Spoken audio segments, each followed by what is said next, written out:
I hope you're not paying her. I hope she's paying you for your time. True. All right, go live. I've been live, idiot. Oh. What? Just, can I not breathe, man?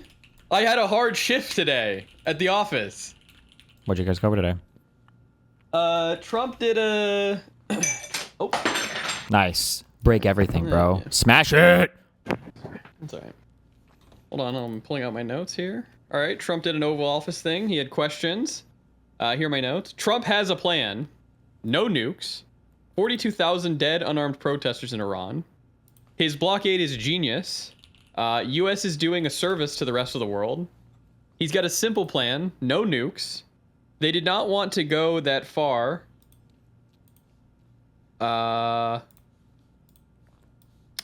For the Irans to not have nuclear. They shot 159 ships down, so they have 0 ships now. They have no anti-air guns, no radar. Iran intends to give over the nuclear dust, I guess. At least they did a few days ago. But then they said that the U.S. or China will have to take it out. Trump ordered 22 new B-2 bombers. The Tomahawk shot from 200 miles away from a submarine. 2 days ago, they changed their mind, Iran, about giving us the nuclear dust. No nukes. And then Trump said, for a very long period of time. And then he later on said, no nukes at all. And then the Kurds, he was mad at the Kurds. He said he's disappointed with them. They took the weapons. He hates them now. The U.S. has the weakest ceasefire. It's on life support. It's the country was dead, no nukes, 111 missiles. I mean, that's pretty much it. Just write down every random thing he said. Yeah. Any breaking news type shit that I felt was true. Wow. He said Xi wants the U.S. to not sell Taiwan weapons. I don't know if that was breaking news or if that's, normal type shit. But... Type shit? Type shit?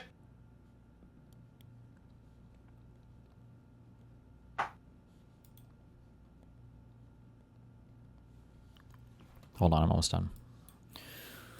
Type shit. What'd you do today?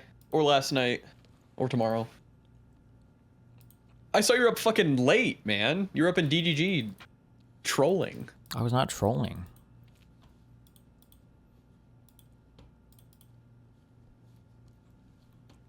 Why the fuck would I ever do that?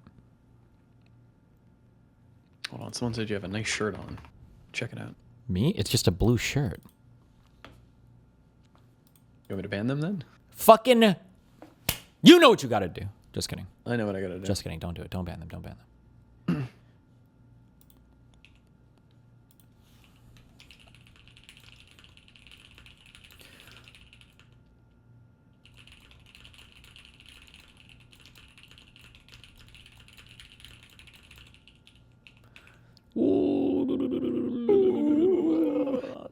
Oh, Kash Patel did an op-ed on Fox News. I didn't read it yet.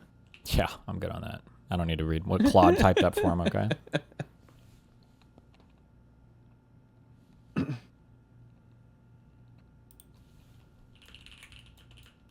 Oh, Benjamin Netanyahu did a 60 Minutes interview earlier. That was interesting. It's like 13 minutes. Benjamin Netanyahu did an NBC interview? Is that what you just said? 60 Minutes interview. Oh. Interesting, okay. Trump had unhinged tweets. I'm sure that you got them, but Jesus Christ. I haven't seen them, but I mean, he's unhinged tweeting shit all the fucking time. These were, yeah. I mean, they're not the craziest I've seen, which is... The sleazebag radical left congressman from the failed state of California, Ro Khanna, should not be allowed on Fox News unless you have an anchor who's capable of disputing his lies. He goes on to call Hakeem Jeffries low IQ. Just regular stuff. He's a new slur for the Democrats. He calls them the Democrats. King. He was crying about the Supreme Court earlier and saying how, like, they're not loyal to him or whatever. Yeah, I saw that. What? I'm trying to think if I've read any good Supreme Court cases. I thought that Dobbs is the one that overturned planned in Casey, right?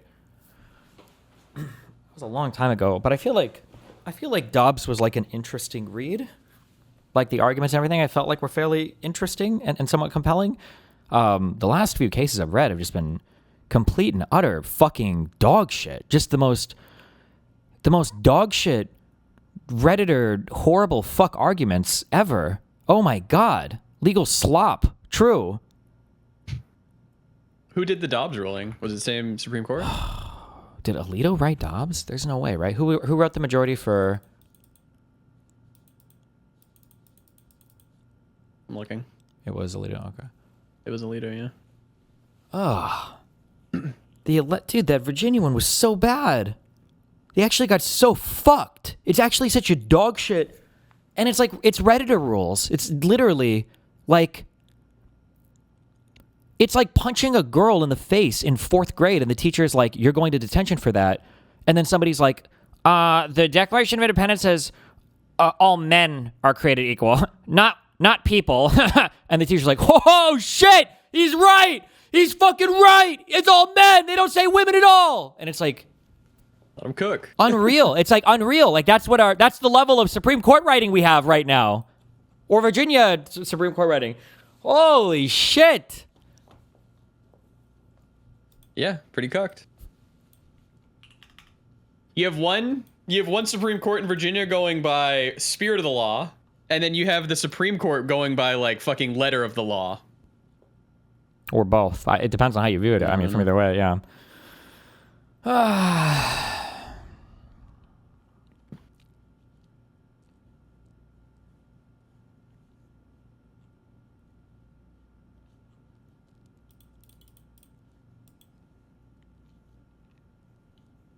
Question mark Dan. Oh. Where the fuck was Dan at today? It's Monday. He always comes on time and leaves early. Comes right when he means to. Right?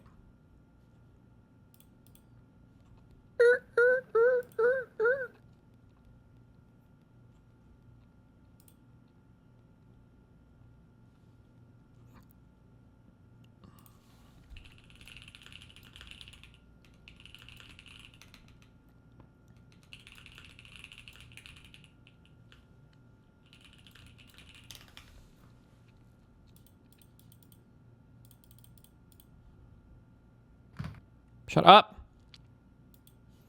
Hold on, sorry. Almost done. 5 more messages. What the heck, Mr. Mooten? This is gross language. What is this? It's a meme. Is it? Though? I am the #1 segregationalist. Are you serious? In the entire universe when it comes to and and that's why I think Montreal does it the best. That's why I think Montreal does it the fucking best. They keep the to their own. And they keep the to their own. But I say you just get rid of the get rid of them. Wow. It was about bikers and car havers.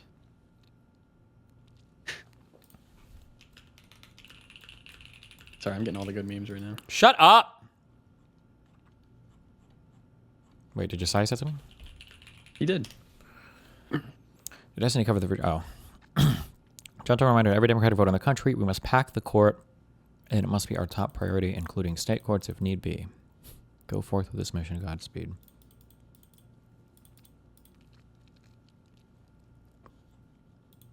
I think another By the end of this year, Josiah and I are going to have a talk, and Josiah's going to tell me, Steven, I think you're hating the court a little bit too much, okay?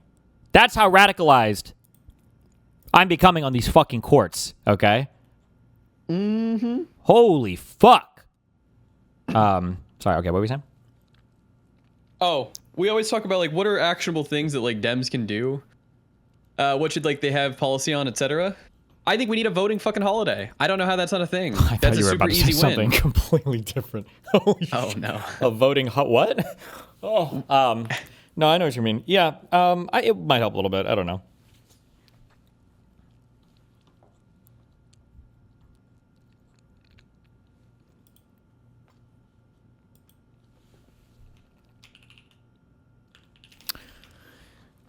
Something was on Iraq 2. It's 3 weeks old about a federal judicial nominee that made it through confirmation. I believe that a lot of the corruption that we're seeing. Are these the same 3 that wouldn't answer whether or not Biden won the 2020 election, or is this another one? Oh, I can't talk about those people.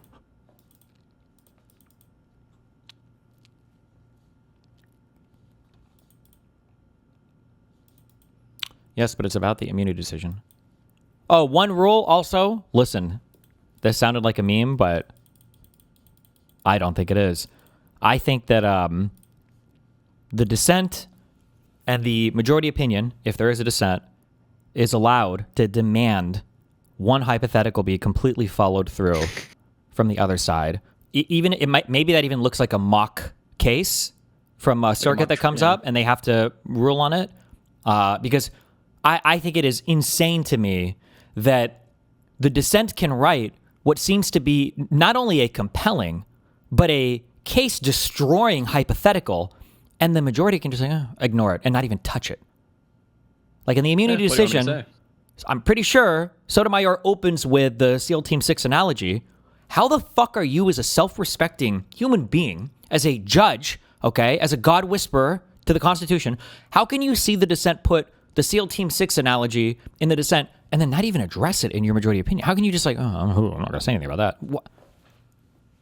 That's just wacky and wild, okay?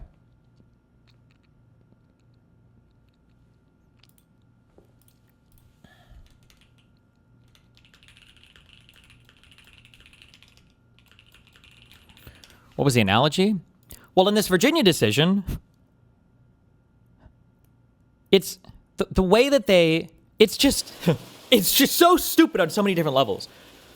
But the judges basically decided to interpret election, like the language in, it's like Article 12 of the Virginia Constitution basically says that you have to wait until, or you have to do something before an election is over, I think it says, or before an election is done or something. Something to that effect. I'll go check the exact words. And the judges decided to interpret election to include the start of early voting, and then they used that to completely toss the amendment that was voted on 5 months after the election for literally no reason, for some total, like, not even spirit of the law, definitely nowhere near letter of the law, saying that, like, well, because early voting had already started when the Legislative Assembly voted on this amendment, and because the citizens weren't able in this upcoming election to vote for a legislator that might not be in favor of the amendment, ignoring the fact that in 6 months they all voted for the amendment, the entire citizenry anyway, and it passed with a popular vote, they said that was enough to completely destroy the entire amendment, which would have allowed them to pass the map. It's just like so, but it's just like such a boring, retarded, meme opinion. It's like memes. The opinion is super memes.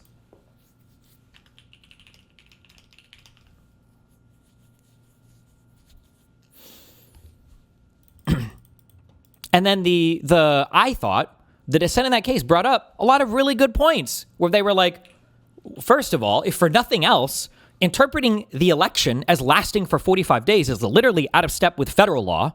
But then secondly, there are so many parts of the Virginia Constitution that talk about an election, and it clearly means a single day.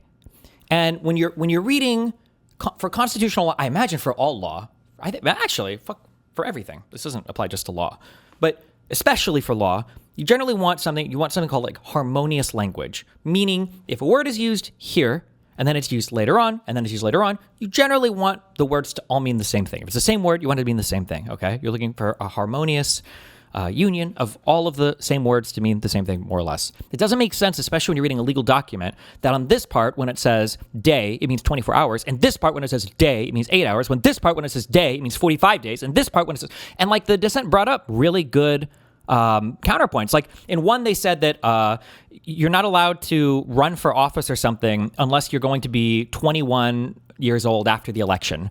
And then the dissent brings up, it's like, okay, well, does that mean now that you have to be 21 by the time early voting opens, because that seems to be the reading that the majority opinion is giving here. There were several other examples that were brought up. It was just nonsense. It was just, I don't know, bro. It was just a nonsense ruling. It was complete and total fucking nonsense.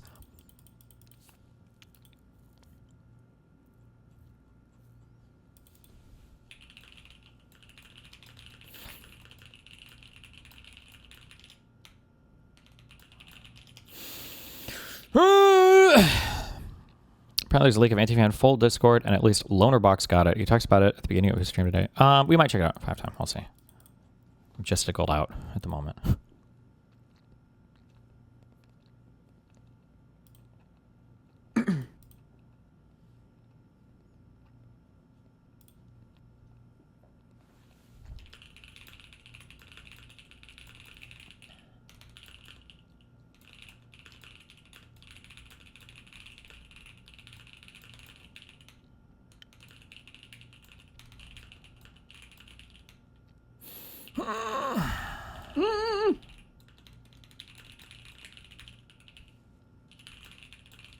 Play the vid. Hold on. I'm about to. Wait. Oot.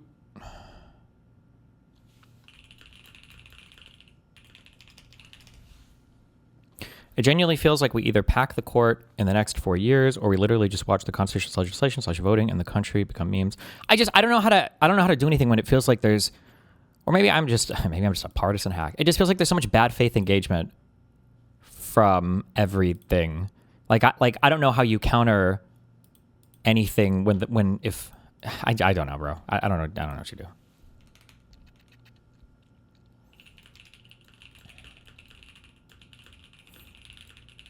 See how much he get beat up. Yep. By animes.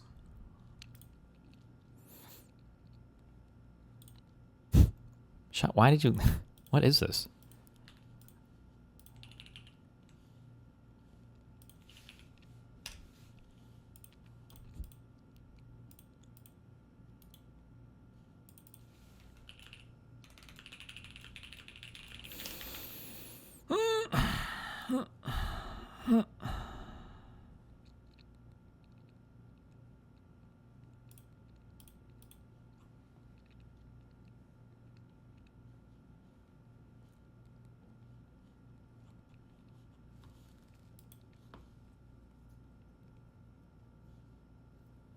Okay.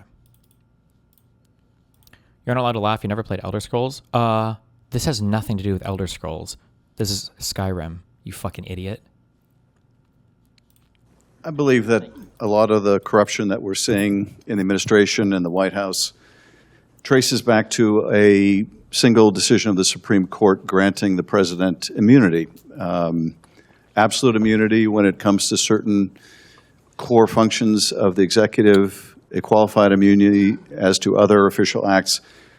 The only area where a president would be personally liable for prosecution would be purely personal conduct, which is hard to imagine what that entails given that the president is president 24 hours a day. Yep.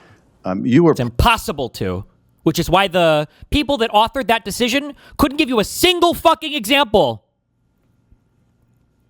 Part of the president's legal team defending the president, articulating the president's position in Trump v. United States. I want to ask you about that.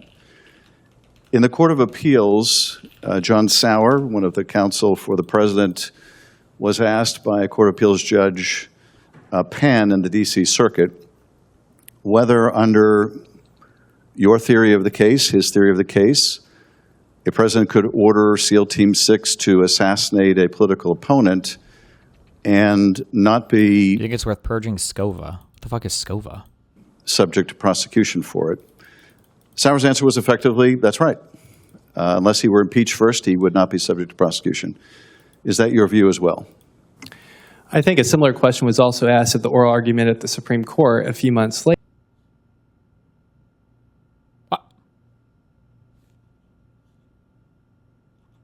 Is this guy 19 years old? Hello? Wait.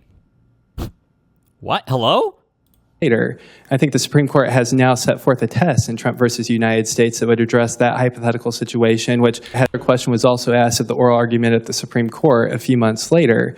I think the Supreme Court has now set forth a test in Trump versus United States that would address that hypothetical situation, which, based on my relationship, I might add, I think is outlandish, and I see no reason to think that that hypothetical would ever be a possibility. Oh, well, why don't you walk us through the test, and please tell us in detail how you would meet this test. Why is it that I can't? Fuck, wait, my brain is broken today. Hold on. Okay. It's okay. I have Trump derangement syndrome, and it's affecting my mind.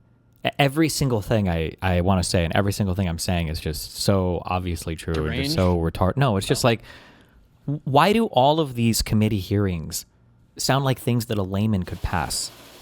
What is this guy up for? Is this to be a federal judge? Like, we should be able to dig through some very difficult legal questionnaires to figure out if you're qualified, because it's not supposed to be a fucking rubber stamp. It's not supposed to be. But we should be able to ask, like, detailed questions.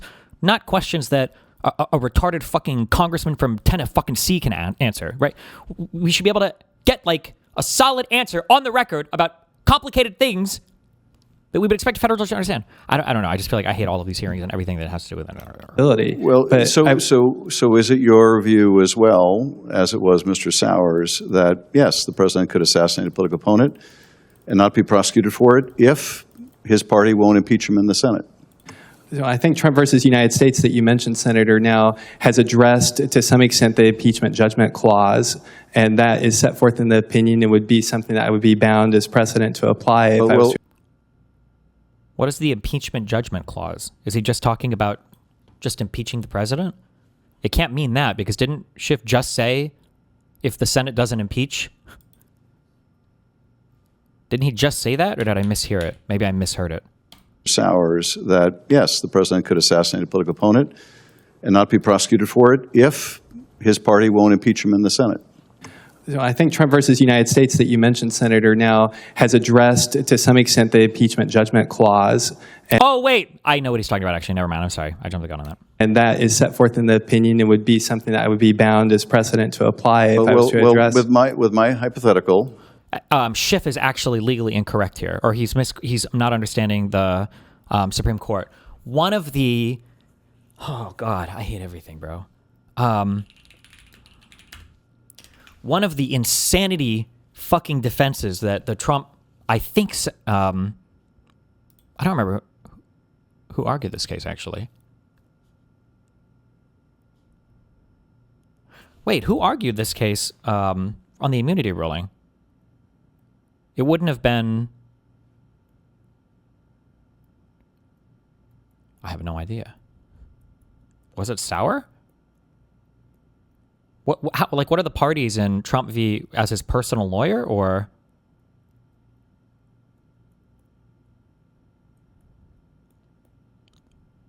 Because the immunity case happened when Trump was not president, so under what role would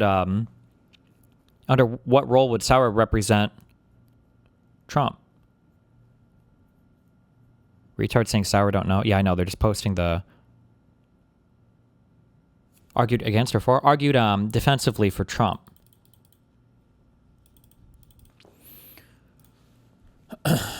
Argued for would have been Sauer. Was Sauer the Solicitor General under Biden as well? Biden's solicitor. I thought it was a woman. Solicitor General. Are you just saying random shit? Are we just saying random shit?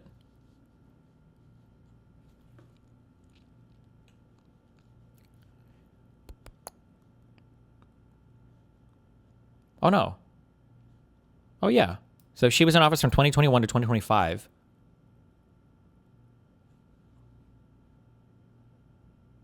I believe Sauer was arguing for Trump's side as his personal lawyer. There's no way.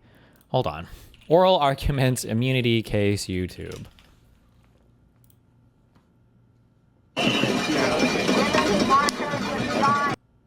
That he's not doing these acts in furtherance of an official responsibility. He's doing it for personal gain. I agree with that characterization of the indictment, and that can.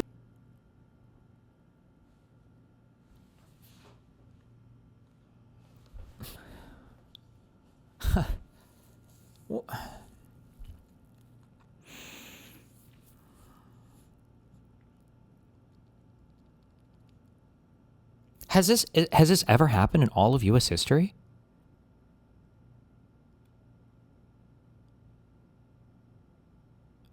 I don't know if I can continue on. I don't know if I can make it today.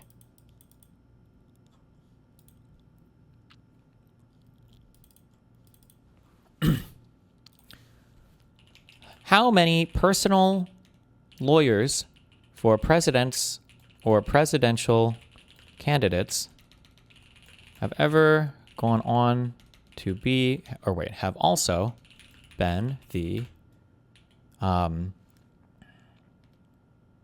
what is it, the solicitor?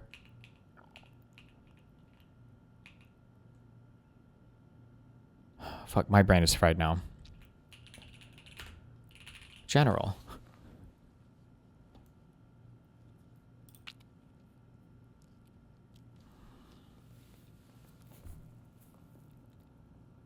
We have Sauer, okay.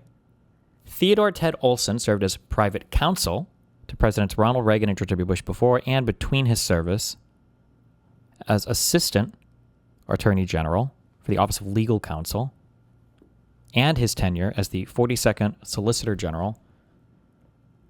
When it says private counsel, does that mean when they were president, so like a White House counsel, or as private citizens?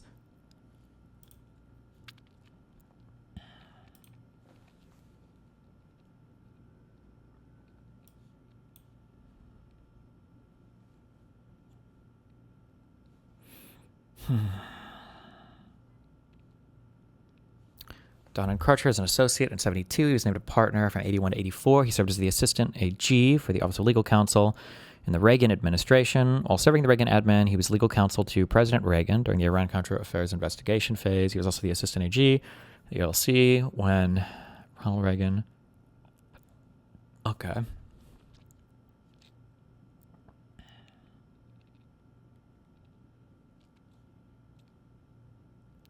And then he went on to represent presidential candidate George W. Bush in the Supreme Court case Bush v. Gore.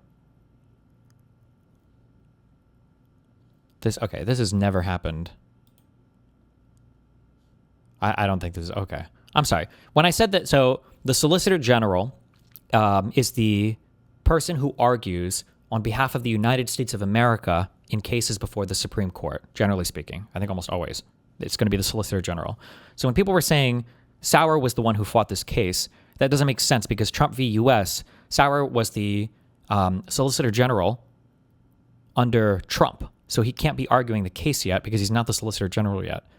But I'm an idiot, and I didn't consider that maybe he was just his personal lawyer because Trump likes to hire all his fucking cronies to go fill the fucking White House. The real question is, how the fuck did Trump find this guy? Because this guy is, as much as I fucking hate this guy, this guy is probably the sharpest like lawyer attorney figure that I've seen Trump use to fight things. Because all the rest of them, Sauer, he's the guy with the kind of annoying voice, but he's the one who does all the Supreme Court cases. Yeah, Trump gives this guy a fucking match and tells him to build a rocket, basically. And sometimes he does it, but Jesus. That's how I've been feeling about him and Blanche. It seems like Blanche is doing like every single thing that Trump wanted. Yeah. Okay, sorry. I don't even know why we wrote this up. I remember why. One of the dumb arguments that Trump wanted to run with, Sauer might have made it during the oral arguments, but they wanted to say,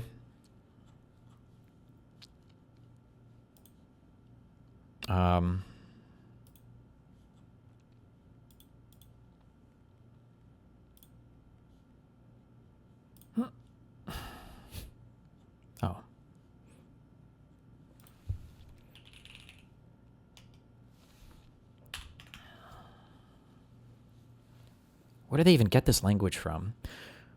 The president, vice president, and all civil officers of the United States shall be removed from office on impeachment for and conviction of treason, bribery, or other high crimes and misdemeanors. Was there another sentence, or was it really this one that was this fucking weak? They tried to say that the president of the United States cannot ever be actually charged with any crime unless he is impeached for those crimes first.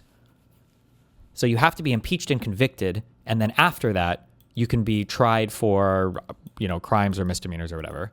Because otherwise it falls under presidential immunity? No, well, just because that's how the Constitution is written. That's what their claim was. Nobody believes this. This is a fucking retarded argument, right? Impeachment is explicitly a process that is totally and completely removed from criminal charges or criminal conduct. It's purely a political process.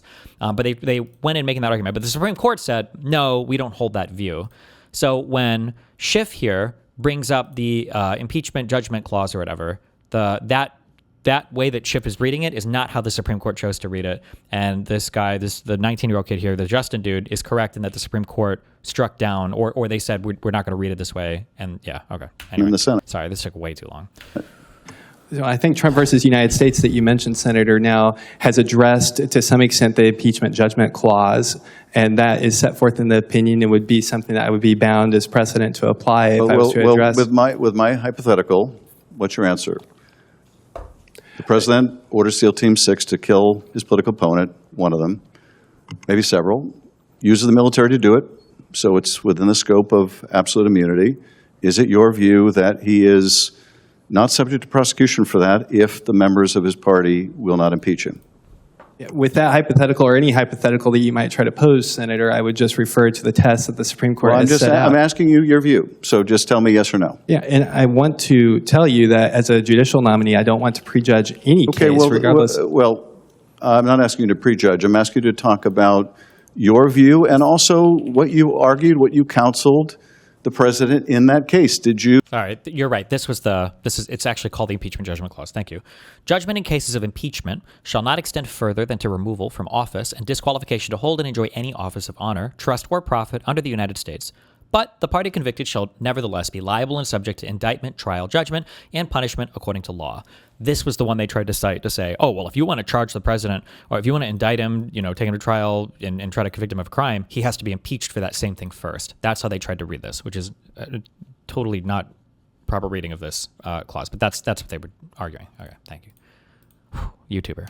You make the argument as a member of the president's legal team that, yes, he could assassinate his opponent if he used the military to do it, and if his party wouldn't impeach him, that he would be protected. Sorry, hold on. I feel like the impeachment process should never have been a political process inherently.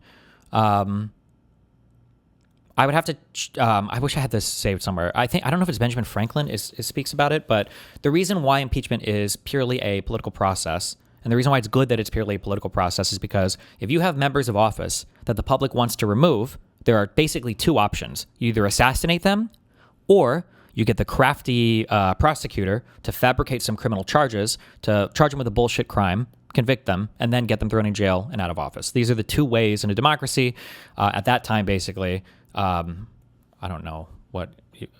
That would be the way that you would try to get somebody out of office. So the framers, when they were creating the Constitution, said, what we should do is we need to create a separate process, a purely political process that doesn't require you to kill somebody, and doesn't require you to fabricate criminal charges when they're insanely unpopular and people want them out of office. So we're going to create the impeachment process. That's why that judgment clause exists.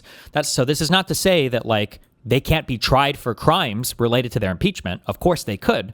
However, when somebody is being impeached, the process is purely political. It's to remove them from office. That's all we're trying to do. We need a process for that. That's what impeachment was designed for. If he used the military to do it, and if his party wouldn't impeach him, that he would be protected. Yeah, so I can't get into any privilege conversations, as you know, due to attorney-client privilege, but I would refer you to the remarks that John Sauer had at the Court of Appeals and the Supreme Court. Well, the remarks that he made were, yes, that's correct. He would be immune. So I don't hear any disagreement with you. Do you disagree? I would disagree with your characterization of how he responded to that question. I think he said it was outlandish, would not happen, and that there would be a process to hold someone like that accountable. And what's the process if they don't want to be impeached? And I think the process, the question from the judge was, if he were not impeached first, Is that your position? And that was Sauer's position. It sounds like that is your position as well. Let me ask you about a different part of the court's opinion, that is that the only area where he's truly liable is purely personal conduct. So let me ask you this. If a president uses their official position to enrich themselves, is he immune, or is that purely personal? So Chief Justice Roberts asked a similar question at oral argument. I think So counsel referred him to the... I'm asking you. Yeah, I want to refer you to the same place, the United States versus Brewster. Don't refer me, just answer the question. In your view, if the president enriches himself through his office, is he immune, or is that purely personal conduct? Yeah, so I think the United States versus Brewster decision Okay, said you're not answering my question. Let me ask you a different one, see if you'll answer that. If a president took bribes to change the country's policy in the Gulf, purely personal or subject to immunity? Brewster dealt with bribes, and in that case, the court said that a legislator could be prosecuted for bribery. We're not talking about a legislator. We're talking about the President of the United States, who has immunity now thanks to your work in part. So let me ask you another question. If a president demanded money from a media organization in order to approve a merger, immune or purely personal conduct subject to prosecution? Every hypothetical situation will be addressed by the test in Trump versus United States on what type of immunity would apply. Yeah, so you're not going to answer the question. What if a president falsely arrested a sufficient... DR005. Dude, like GPT gaslighting you with details instead of just telling you shit, LOL. What if a president falsely arrested a sufficient number of Congressmen? senators Judges? such that he couldn't be impeached? Is there a remedy for that? For each of these hypothetical situations, the Trump versus United States test would be applied. Okay, the Trump and United States test would be applied, so the Ask him applied as to how. Ask him to walk through the application of that test. Because one of the important things of that test, which is like, I don't even know how this would work in practice, was that you're not even allowed to probe on motivations. You're not even allowed to probe to see why a person did something if it's an official act. So how could you even fucking know? How could you even fucking know? It was... president is using the military to arrest members of Congress to prevent his impeachment. What's the remedy? In each of these hypothetical scenarios, Senator, the remedy is... What's the remedy? The court would go through the different types of presidential power that might be at issue. There's a different test for absolute versus... He's passed the test.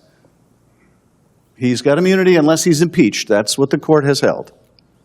And he's not... This is not true. He doesn't lose immunity for being impeached. I don't know where he got this from. That's not... The court didn't say that. Impeached because he can't be impeached, because he's arrested enough of the Senate to prevent his impeachment or even an impeachment proceeding. What's the remedy? So, Senator, as I've said, for each hypothetical scenario you're trying to present, the court would look at the different tests that the Trump versus United States would present. I'm just going to have to conclude here that you don't want to express your view on it, because I think it's a shocking view. I think it was a shocking view that John Sauer expressed in the Court of Appeals. I think it's a shocking view that you hold, that the president's authority is so profound that he basically is above and beyond the law, that there's no remedy for a president who would abuse his power the way we have already seen and I fear we'll see in the future. I think the Roberts Court will go down in history. That will be their legacy as having enabled the worst form of corruption we've ever seen in the Oval Office. And you'll be a part of the team that made that possible. I yield back. Hater.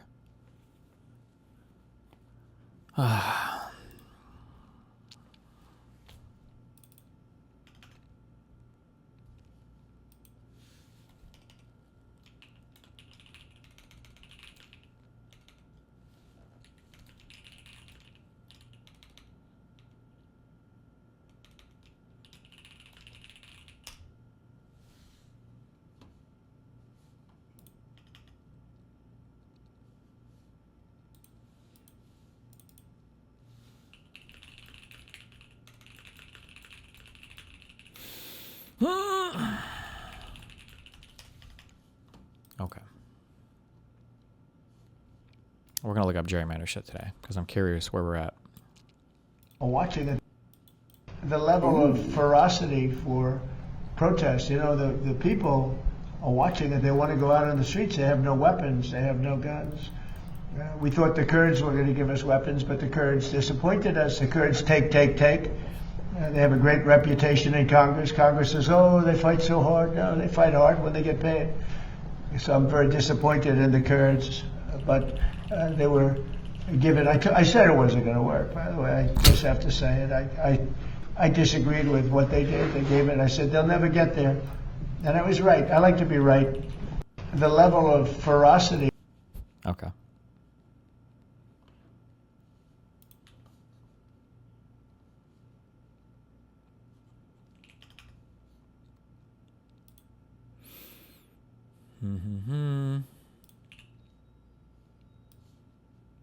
Formula, and of course for Trump RX.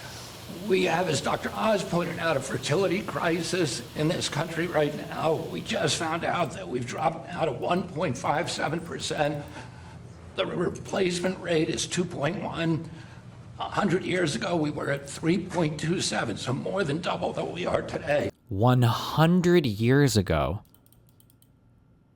Did we even have electricity 100 years ago? Did we even have food 100 years ago? Did we even have language? Why would you go back 100 years ago when the Jews are breaking out of Egypt? 100 years ago. Why the fuck would you even make this fucking comparison? We are approaching the cataclysmic rates that Japan and China are now experiencing that is threatening their economy. It's a threat not only to our economy, to our national security, it's a direct threat to our Social Security Trust Fund, to the Medicare Trust Fund. President Trump has directed my agency to find out the cause of the fertility crisis, and that is part of this program.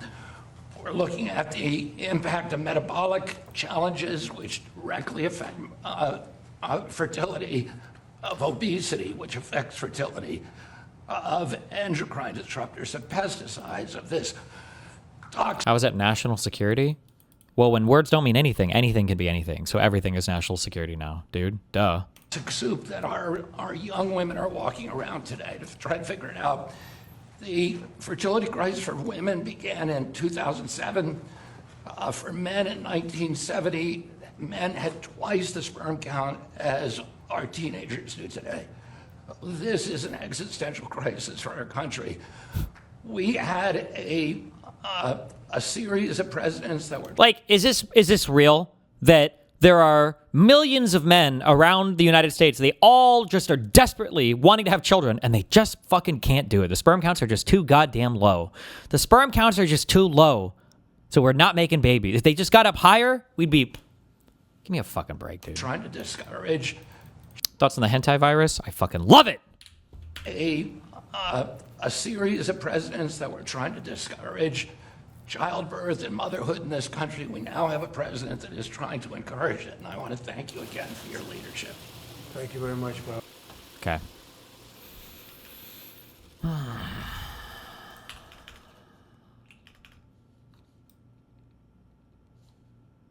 Send to someone who needs patient info. Trump derangement syndrome. Treatment. Trusting in Trump. Listen to national anthem. Limit fake news and don't be panicking. That's freaking epic, dude.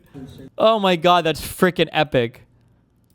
No, they've got serious Trump derangement syndrome, which actually is a disease. Oh my god. It's an honor. Today we're also enacting groundbreaking child. No, they've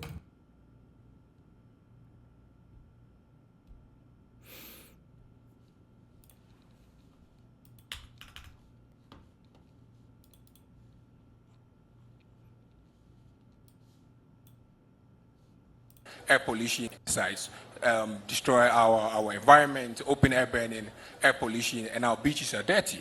So then... Already? You're not waiting your turn. I will make order. Excuse me, everybody. Hey! I'm sorry, guys, but it's impossible to speak about culture, to have people like that super inspired coming here, making a speech with such a noise. Oh, when the teacher shouts at you, when the guest speaker comes in, So and the class is fucking this is around. a total lack of respect. So I suggest, if you want to have bilaterals or speak about somebody else, something else, you have bilateral rooms or you go outside. If you want to stay here, we listen to the people. And we play in the same game, okay? Thank you. Damn.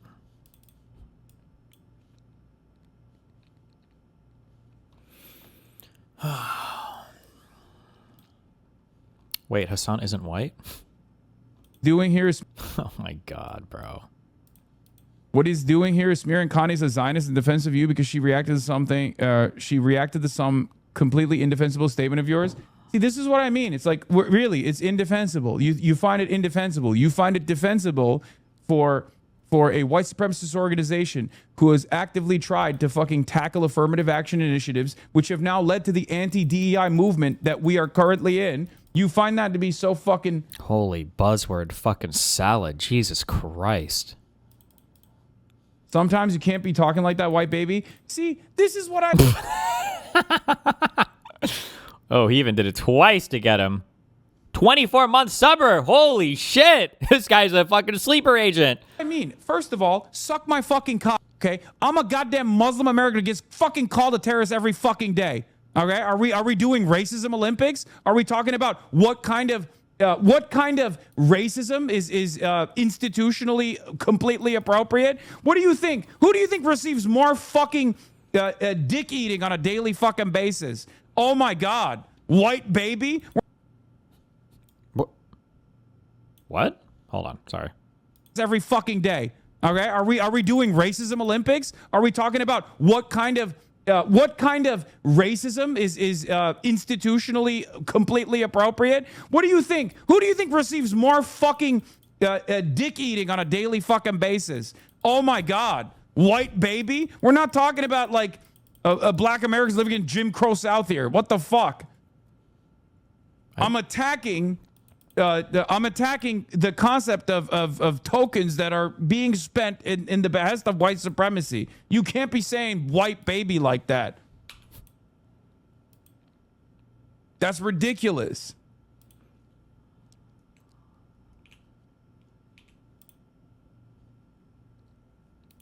It's a joke, man. I know. It's just like very frustrating. The idea that I'm like a anti-Asian reactionary because I'm saying that the anti-DEI movement that is literally harming Asian Americans right now in...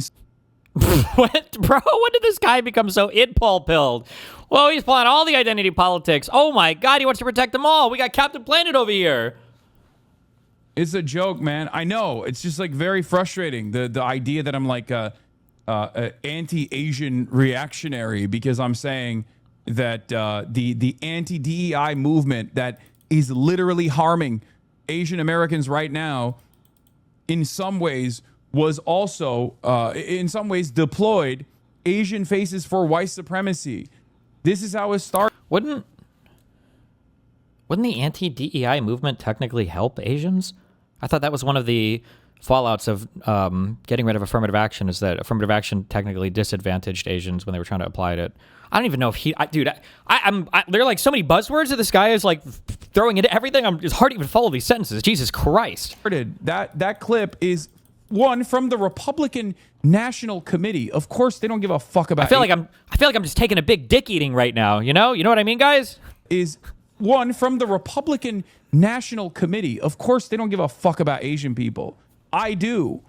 Like, if I describe the context of like what okay, all right, my criticism is, and you still choose to go, nah, that's still fucked up. No, you know what I think is fucked up? I think white supremacy is fucked up. I think anti-DEI initiatives are fucked up. Okay, I think racism is fucked up. And if you are going to be a willing participant of white supremacist movements, I'm gonna shit on you. Okay.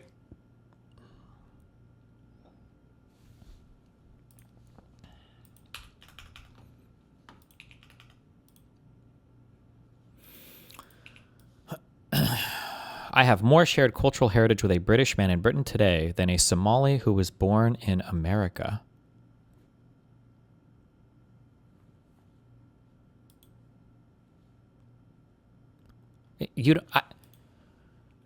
Bro, why am I... Is it just all rage bait today? Is that all we're doing? I don't even need to tweet about this. Okay.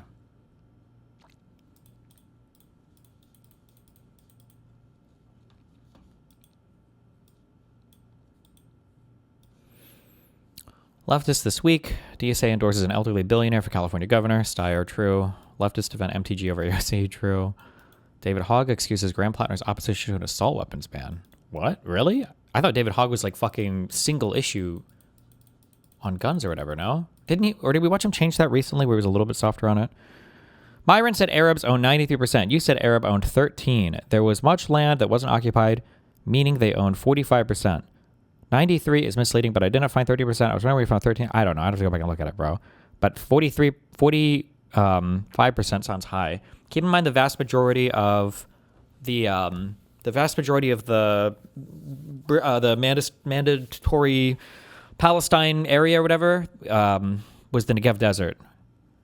Actually, fuck. What would the cuddle be on that? If you were to split Israel in half, is the Negev more than 50% of the landmass? Map of Israel. Oh, yeah. Well, oh, no, wait. Well, including the West Bank as well. Including or not including West Bank? Can I get some stronger borders?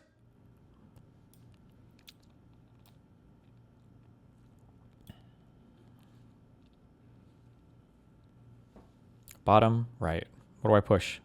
This? No. Oh, layers. Map?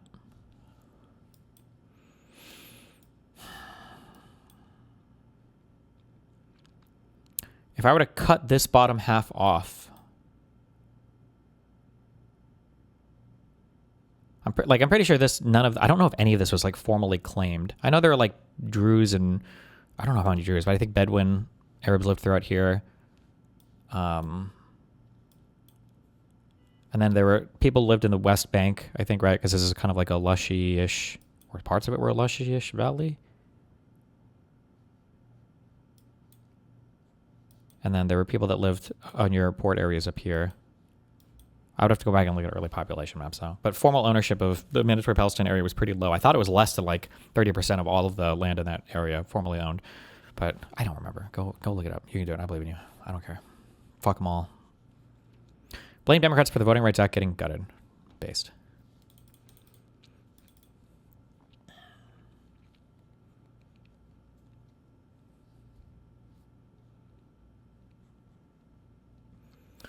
I think Hasan is being even more than a shapeshifter. I think he's lying and he knows it. There are cultural Muslims, but they don't have as much as a secular lifestyle as Hasan. I would say they are nowhere near Hasan. Cultural Muslims exist despite what your chat says.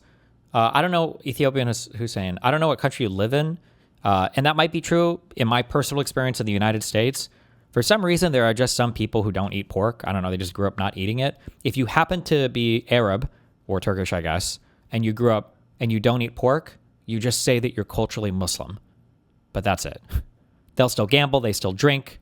They'll eat during, what's their stupid fucking fasting month or whatever, Ramadan.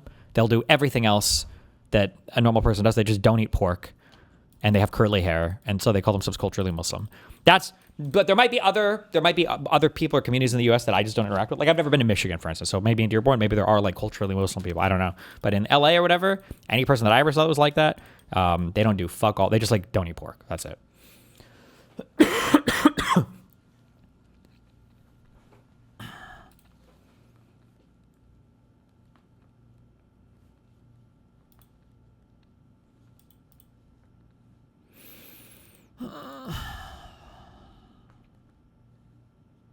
I only eat pork if it's cured. What, like the Final Fantasy spell?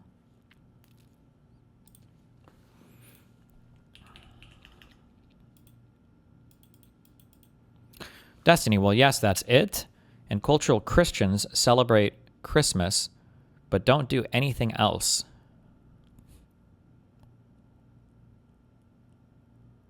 I've never in my entire life heard somebody call themselves a cultural Christian. But Christmas is also like a widely celebrated, like, secular holiday too, no?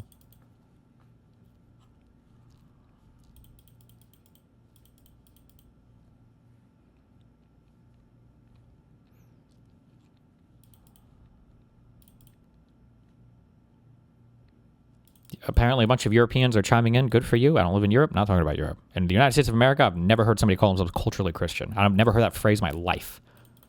Just like in Europe, maybe there are more cultural Muslims in Europe. There might be. In the United States, I haven't seen any, but...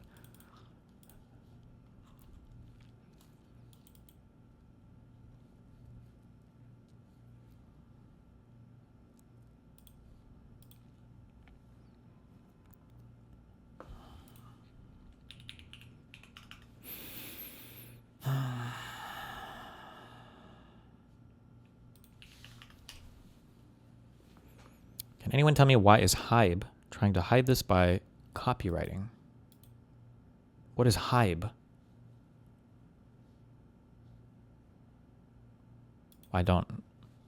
Pride of Israel. 70th anniversary watch for the state of Israel. Okay. Wow, Crane Shield. Thank you for the 500 kicks, if that's what those are called.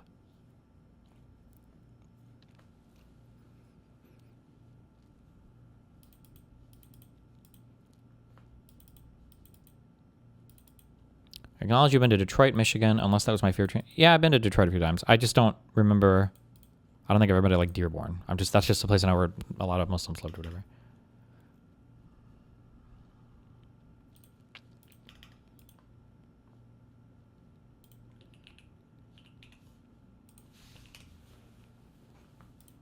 Hasan, I regret to tell you that you have anti-Asian politics. Your recent report on Asia and Asian-related news has been horrible. Uh-oh. Why can't we do the two things at the same time? They are not mutually exclusive. Uh-oh, somebody didn't get the subversion memo. Wait, you think I'm anti-Asian politics because I think the Supreme Court decision... How much... Dude, I'm sorry. There is nothing more annoying to me than fucking first generation, second generation, third generation Asian motherfuckers who are dogs to white people.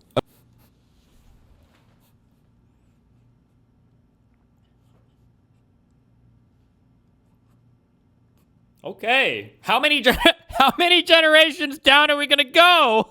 What the fuck? They're chattel dogs. Doggedness. Okay? You are literally barking for white people. Shut the fuck up. Okay? This guy's literally like, no, I am the model minority. Yeah, okay, dude. No, you don't understand. The model minority myth is not a myth. I literally am that. I don't understand what... I don't know, dude. It's so hard to break apart. The model minority is not a myth. It's a real thing. That's why it's such a controversial topic. Right? There were Asian people that complained in the Harvard case about affirmative action hurting Asian Americans. The average SAT scores and shit they needed to get into some of these Ivy League scores was higher than a white person. There's a huge selection filter for people coming from Asia. That China has a massive fucking population. So when you have 1 billion plus people and only a few of them are coming to the United States for school, they're going to be fucking geniuses and their families are usually fucking loaded. Yes, it's a model minority thing. That's not to say that, like, the stereotypes are good or the racism is good or anything else, but it's like a real phenomenon that you kind of have to, like, account for and think about when you're navigating identity politics related stuff in the United States. Are we just going to pretend that every single immigrant and every single person that comes to this country under the exact same circumstances? Like, it's okay. I love math. I'm so Asian. I love math. Please. Is that what you're going to say next? Dumbass. Shut the fuck up. Come on. Give me what I'm doing here that you think is anti-Asian. Talking about affirmative action. This motherfucker's only... Why should Asians lose under affirmative action, though? So what? Benefit white women the most. Motherfucker, get into Berkeley then. Okay? Suck my dick. Get into Berkeley. Go get into Berkeley. Go get into any of the fucking University of California schools then. Okay? Shut the fuck up. Oh, why? Because that's where all Asians need to go? To the West Coast? Hasan? There's plenty of schools you can get into. I want to know your GPA. Hey, you want to know what's great? At least you could tell your disappointed parents that you couldn't get into fucking Harvard and Yale because you're Asian. AI? What the fuck am I listening to right now? Hello? Bruh, are you okay? Now you don't have that. So what are you going to do? On Twitch? On Twitch? Bro! I feel like this would be like a permaban. This is like a crazy... I feel like this is insane. It's like imagine like a black person crying in Hasan's chat. Like, bro, I feel like you're downplaying how much the gutting of Section 2 of the Voting Rights Act is hurting us. And Hasan's like, oh, well, if it bothers you so much, why don't you go cry to your dad? Oh, wait, you're black. You probably don't have one. Ha, ha, ha. Like, Jesus, bro, chill. Holy shit. At least you could tell your disappointed parents that you couldn't get into fucking Harvard and Yale because you're Asian. Now you don't have that. So what are you going to do? By the way, you want a really funny, crazy... Oh my God, we're at a tie like 12 different, not really, but like 3 different completely unrelated things completely together. One of a thing that I've thought about in the past, and I've kind of addressed this in the past because sometimes I'll make, I've done racist humor, sexist humor, anti-Semitic humor. For me, well, at least 10 years ago, anti-Semitic humor didn't really seem like as big of a deal to me because it's like, is there anti-Semitism in the U.S.? Like, I know every Jew is about, the biggest victims of hate crime, blah, blah, blah. But like by and large, like the Jews aren't being like persecuted in the United States. Now today, now we're a totally different story. But 10 years ago, they're a high achieving minority group. Don't deal with, as much like systemic oppression, all that bullshit. Okay, they got their Hollywood Jews, they got their banker Jews, they got their Israeli Jews, they got their Mossad Jews, they got everybody in all the positions they need to be, okay?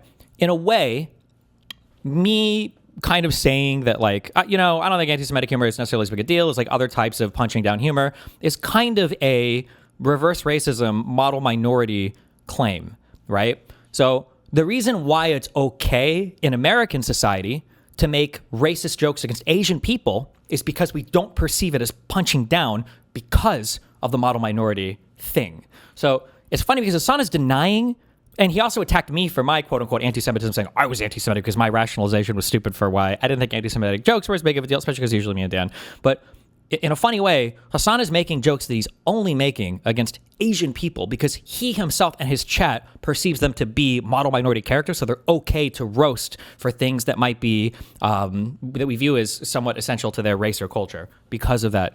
That's just kind of funny to me, but that was a lot. There's your woke education for the day. You didn't get in because you're a dumbass, okay? So what are you going to do? What? Share your screen.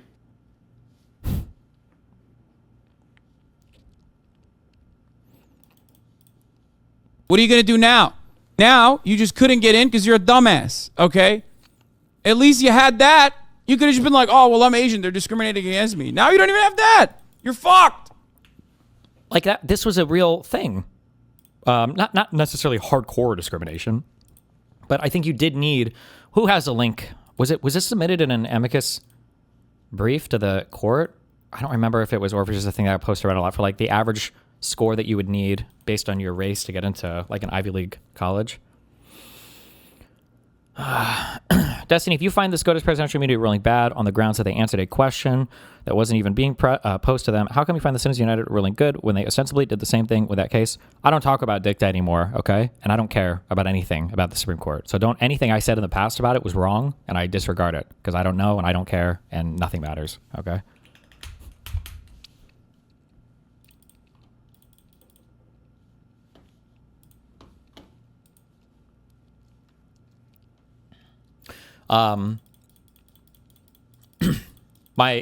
In the past, my statements were, I don't know why the court goes more broadly on things when it's not a question before the court. And then I've even spoken authoritatively and said that that's improper and they shouldn't do that. However, after reading through the last decision that Alito cummed all over the court pages with about the Voting Rights Act, now I see that if you don't take some time to blog post about all of your thoughts in your spare time, that if you only write about like what is explicitly and exactly in front of you, then you'll get some cockbag like Alito who will say, well, I noticed that these guys didn't actually say anything super specifically about this one thing, so I'm actually going to fucking toss all of it. Although that's not even really accurate because they did address a lot of the Section 2 stuff, and Alito, I guess, just can't read. Maybe he's drinking too much. Maybe him and Thomas are hitting the...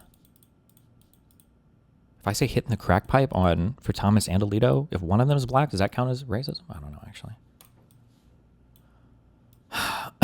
Hitting the bottle. How about that? How is this fair? African Americans have the same chance of being admitted in the 4th decile compared to 10 decile Asians. Wow.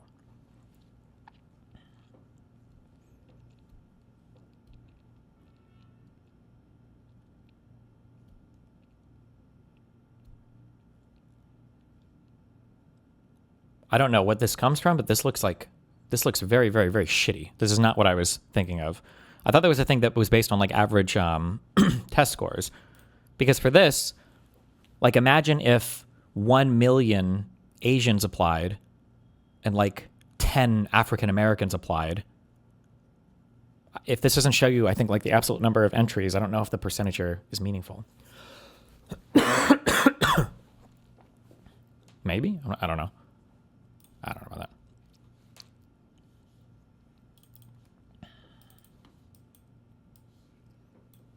Wearing a suit basically like lingerie for old conservative ladies gets them horny and in their horny moment, and they are a lot more receptive to what I have to say. This is how we spark the revolution.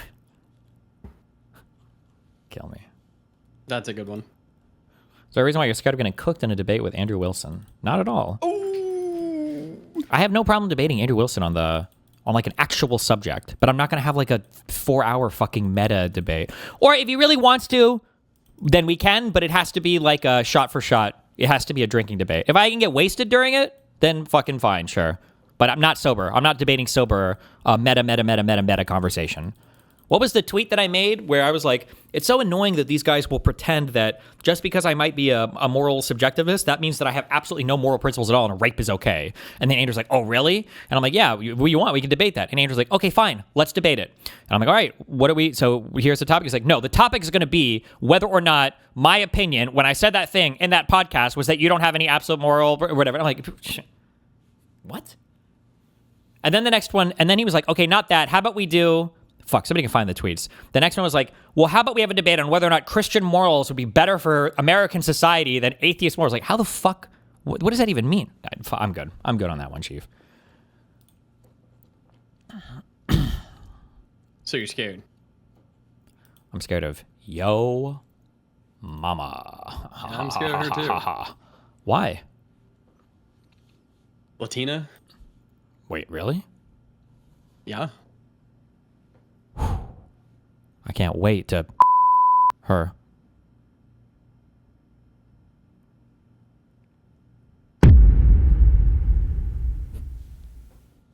Get back to the politics.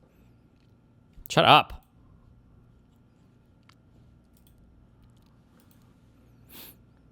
Wait, there's another clip of this.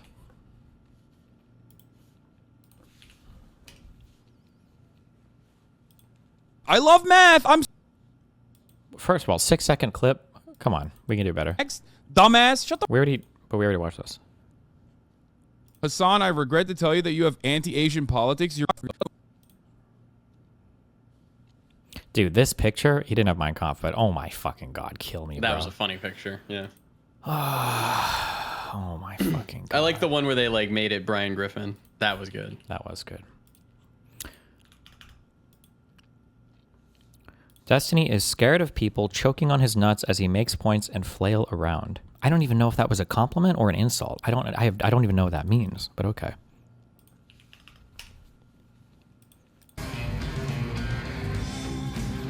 All right. Here you are, ma'am. Here you are. Here is your Washington Redskin. That's a shot of Campari and an empty potato skin. Thank you. To world peace. Yeah, it should be any day now. Fuck. Oh, this is one of my favorite debate moments. Do you believe that you have a different relationship with the social and political systems in society based on who you are?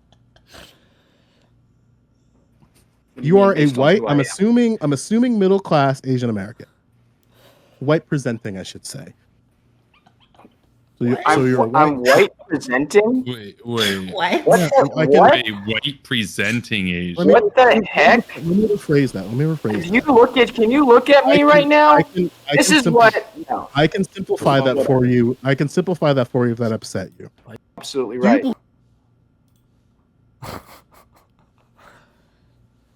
It's nice to know black people can be racist too.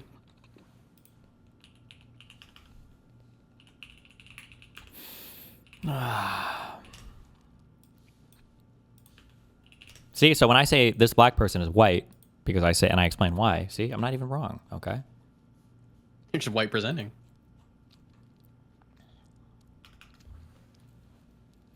Can I just give, okay? I'm here to give you guys big career advice, all right? If you are running for office politically, all right? You got to be a fucking clown. You got to be a fucking clown, all right? Work on your jokes, do some stand-up, because literally nobody gives a fuck about anything besides that. Nobody fucking cares. The Tories fucking raped this dog shit fuck country for 13 years, okay? I think Boris and May were prime minister for like 5 years each, okay? Cameron, I think, was prime minister for longer. Brexit's and then dips. Fucking up the country for like 15 years, okay? Keir Starmer gets in. It's kind of sort of making a sort of rebound. Get him out of here! Why isn't it perfect? What's going on? Get the fuck out! Get out of here! What is on? Keir Starmer, get him! Get him! Get him! Reform! Like, if I was British, I would kill myself. Holy fuck. This country is so fucking crazy. You guys are actually fucking insane, and you deserve everything that happens to you. Holy those shit. retards got tricked by a fucking bus. Dude. Yeah, I can't even imagine how fucking loony the insanity is. But good luck. A fucking bus, dude. Good luck.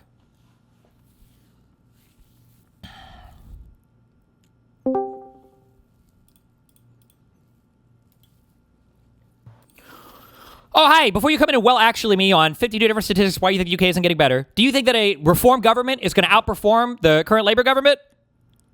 You know that's the direction your country's headed, right? You know you guys are. You're going reform, right? Yeah. You think the reform, is it going to be Farage, or are they going to have another prime minister? Who's it going to be? I don't fucking know. You think that's going to be better than giving Labour like a couple more years to try to catch up? No. But you can't exactly say that like it's our fault when our whole policy is decided by Trump. Like nothing we do matters. There is no political will to do anything in our country, right? And then you have Trump going around tariffing, fucking destroying the world with like massive energy prices. There's nothing a UK fucking PM can do. He has like the I understand that, but when the Conservatives come in, they're not going to have any agency, and for some reason, they're not going to be treated like it's their fault. But for some reason, because Starmer, listen. Maybe because you could get me because you're the only politically involved fucking bonger. But every single time I hear bongers talk about Starmer, like, oh yeah, Kier, horrible PM. Oh my God, current party terrible. Why don't you like him? I don't think he's bad. Why don't you like him? Okay, the problem is this. I just don't like the way that he speaks. I need a fucking clown. I need Boris in his wacky fucking hair. Okay, I need to watch the trains in his hair. I need some fucking I need some wacky shit, bro. It's the most retarded engagement with politics that I've ever seen in my entire life. It's like MAGA had an incest baby with itself and birthed whatever the fuck Farage's goofy ass is, and then all of the resulting weird political parties that are now forming in your country as a result of that. Okay.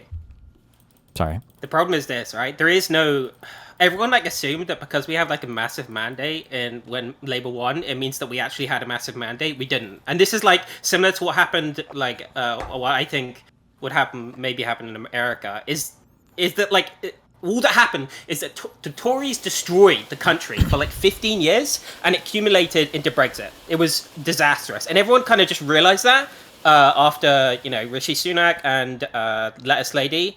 And they were like, okay, so we got to vote Labour. Labour just wins.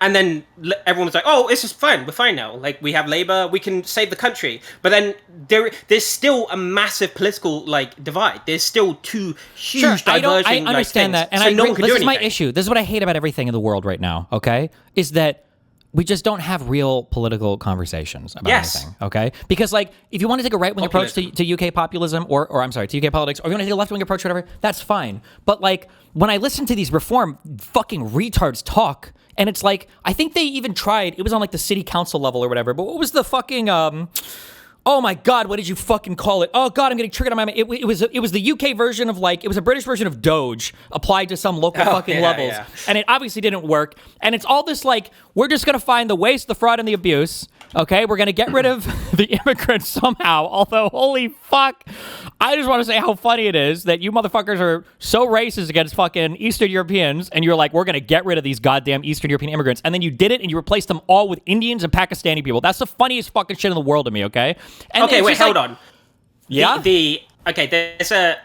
Okay, I want to know who the fuck you get your information from. Am I who, not wrong? Whispers in your ear about European, okay? Because I swear to God, some of your takes on European shit are like, Am I whack. not Like, some wrong? of them fine. Hold on. Wait, no. There is no hate for Eastern Europeans in the UK. Like, Polish people are like the biggest, seasonal like... workers and all the complaints about these people getting free pass into Brexit and you guys not being able to control your Whoa. Okay, The my Brexit dad complaint about border controls wasn't about brown people going to your country. It was about people from Europe coming into your country. Eastern Europeans. Yeah. Let me speak. My dad is like a massive pro-Brexit person, okay? And he's like a closet racist. And the problem is that from the outside perspective, it's like... Wait. When you say closet racist, you mean like the closet with clothes or the water closet? Just making sure it's around the same. Water closet, Bob. I'm sorry. Go ahead. I just didn't get that meme. Okay, so... What like Nigel and Boris and all those retards managed to really do, or the people behind them, I guess, is that they managed to basically align the European Union with the kind of like what you were talking about, the Middle Eastern and bad Asian country immigration, and they kind of like launched it around the kind of because the Syrian stuff that happened and all the migration, they combined those two things together, and they managed to basically put the onus on European Union for having like the bad actor like immigration. There is no actual hate in the UK for Eastern or European like immigrants. Obviously, we are racist towards each other in some aspect, but there is no general like populist hate towards them. They like, similar to how Trump is able to kind of combine things into an overarching thesis that aren't actually combined, and then like advertise that and market to the people, and they can kind of get on board with it. If you want to rebrand this as though like it wasn't like purely racism against Eastern Europeans, and it was more economic. It was racism, but it wasn't against Eastern Europeans. Like maybe thought, people like Estonia, was there not a Lithuania, fixation but, like, no on like Polish people and Romanians going a lot to the United Kingdom? When you look at the I've looked at the numbers of the Eastern European to UK immigrant shit, and it was like spiking fucking massively on the Eastern European people. I think it was I don't know what there is, but this was like a huge spike of immigrants, and then after the Brexit, those guys completely fall off, and then it gets replaced by Pakistanis and my Indians. problem here is like I don't know what aspect you're trying to come back from, because like I remember Brexit. I was like watching all it happen. I wasn't able to vote then, but like I remember watching it happen. I've gone through a lot of the information like in 2020. I was interested in it because I was depressed. But like I don't understand. There was no like I don't think you can find like Boris and Nigel and even wait. Can I ask? I swear to God, because you listen. I immediately admit this and can see this. Okay, you know more about British culture and everything than I do because I'm American. Okay, but just curious, how old are you? I'm 25. No. Okay. The only reason I ask this, I don't remember everybody's fucking age. Okay, Jesus. Yeah, but you know I'm young. What the fuck? I don't know how young. Okay, so was Brexit 2016? I'm 12. Shut up. It wouldn't surprise me if from like in the past like 5, 6, 7 years that you don't hear much like anti-Eastern European racism in the UK, that like tone has significantly decreased. That wouldn't surprise me that much, and it's been replaced by... I'm not talking about that though, no. I just don't... Okay. Like, I remember. Around that time, in, like, Brexit, there was so much racism towards brown people. Like, I don't think... British people, there was, but the massive inflows of immigrants that they were complaining about because but I'm saying is that they weren't actually they were doing what Trump did. They weren't actually like they managed to take the real thing and change it into a different narrative. Like the Polish, Romanian, like German, French, not French and German, they were lowest, but like those type of like immigrants, like there is no hatred towards those type of immigrants in the UK, and there wasn't back then. But what they managed to do is they managed to change that narrative into these numbers are brown people. Right, and no one gave a shit enough. Like I remember some fucking insane, like this is also combined with like the idea that we were giving too much to the European Union when that was not true at all. Like they took all the narratives, like the headline narratives, like this was literally Trump's like thing, and then they turned it into something else. It wasn't like none of the actual like arguments they were making. Like the Turkish people, I think was like a. It's not about whether or not. I don't know what we're even arguing right now. You're saying that like there was some hate, but it like wasn't accurate. As in, am I going to argue that? Well, you're saying it was aimed towards Eastern Europeans. I don't remember ever seeing any of that. Even to like people. There were no like Polish like trucker jokes and Polish plumber jokes and Eastern Europeans coming in and stealing all the fucking cheap work and all this bullshit. None of that. None of that was a real thing. That was all just memes. I mean, there might have been, but I don't remember them staying at the top of. Like, would you say like okay, I can't think of one right now. But like, imagine like Trump, all of like Trump's anti-immigration stuff, and then like, I do remember. Like, I know that the Syrian stuff was a big deal. Somebody posted a thing in chat, and I remember seeing this stupid fucking thing where you see like because the term would always be fighting age men, but you see like the lines of brown people on the fucking road, and they're all coming to the UK. Sure, but I think that one of the big things was controlling immigration in general. The majority of the immigration I think was still coming from East European countries.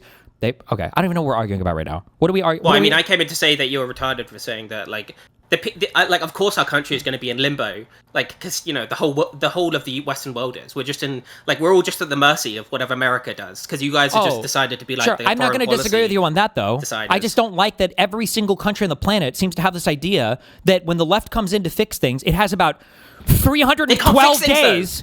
What? They can't fix anything. They can't do anything because there is no mandate. Hold on.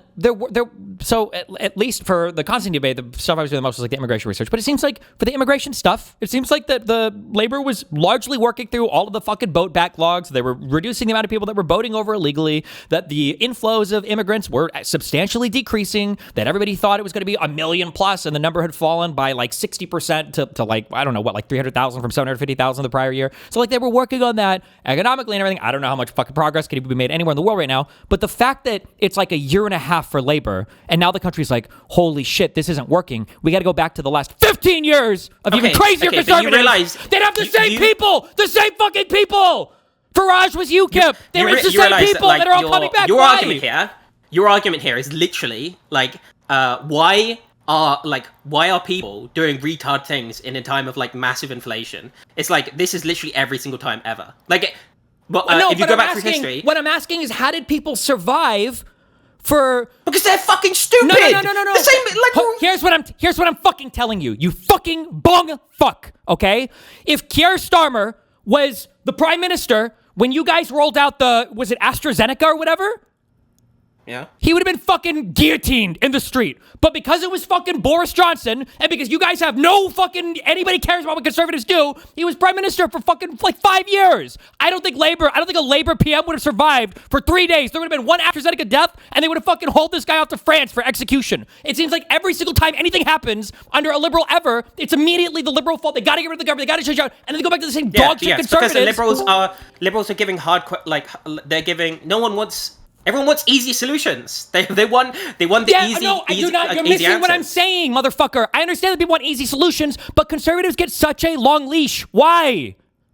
Because they will say they can give the easy solutions. Though, but they don't do it. But they don't do it. Yes, they don't do anything, but they keep saying it, and that's what matters. Because people just want to hear.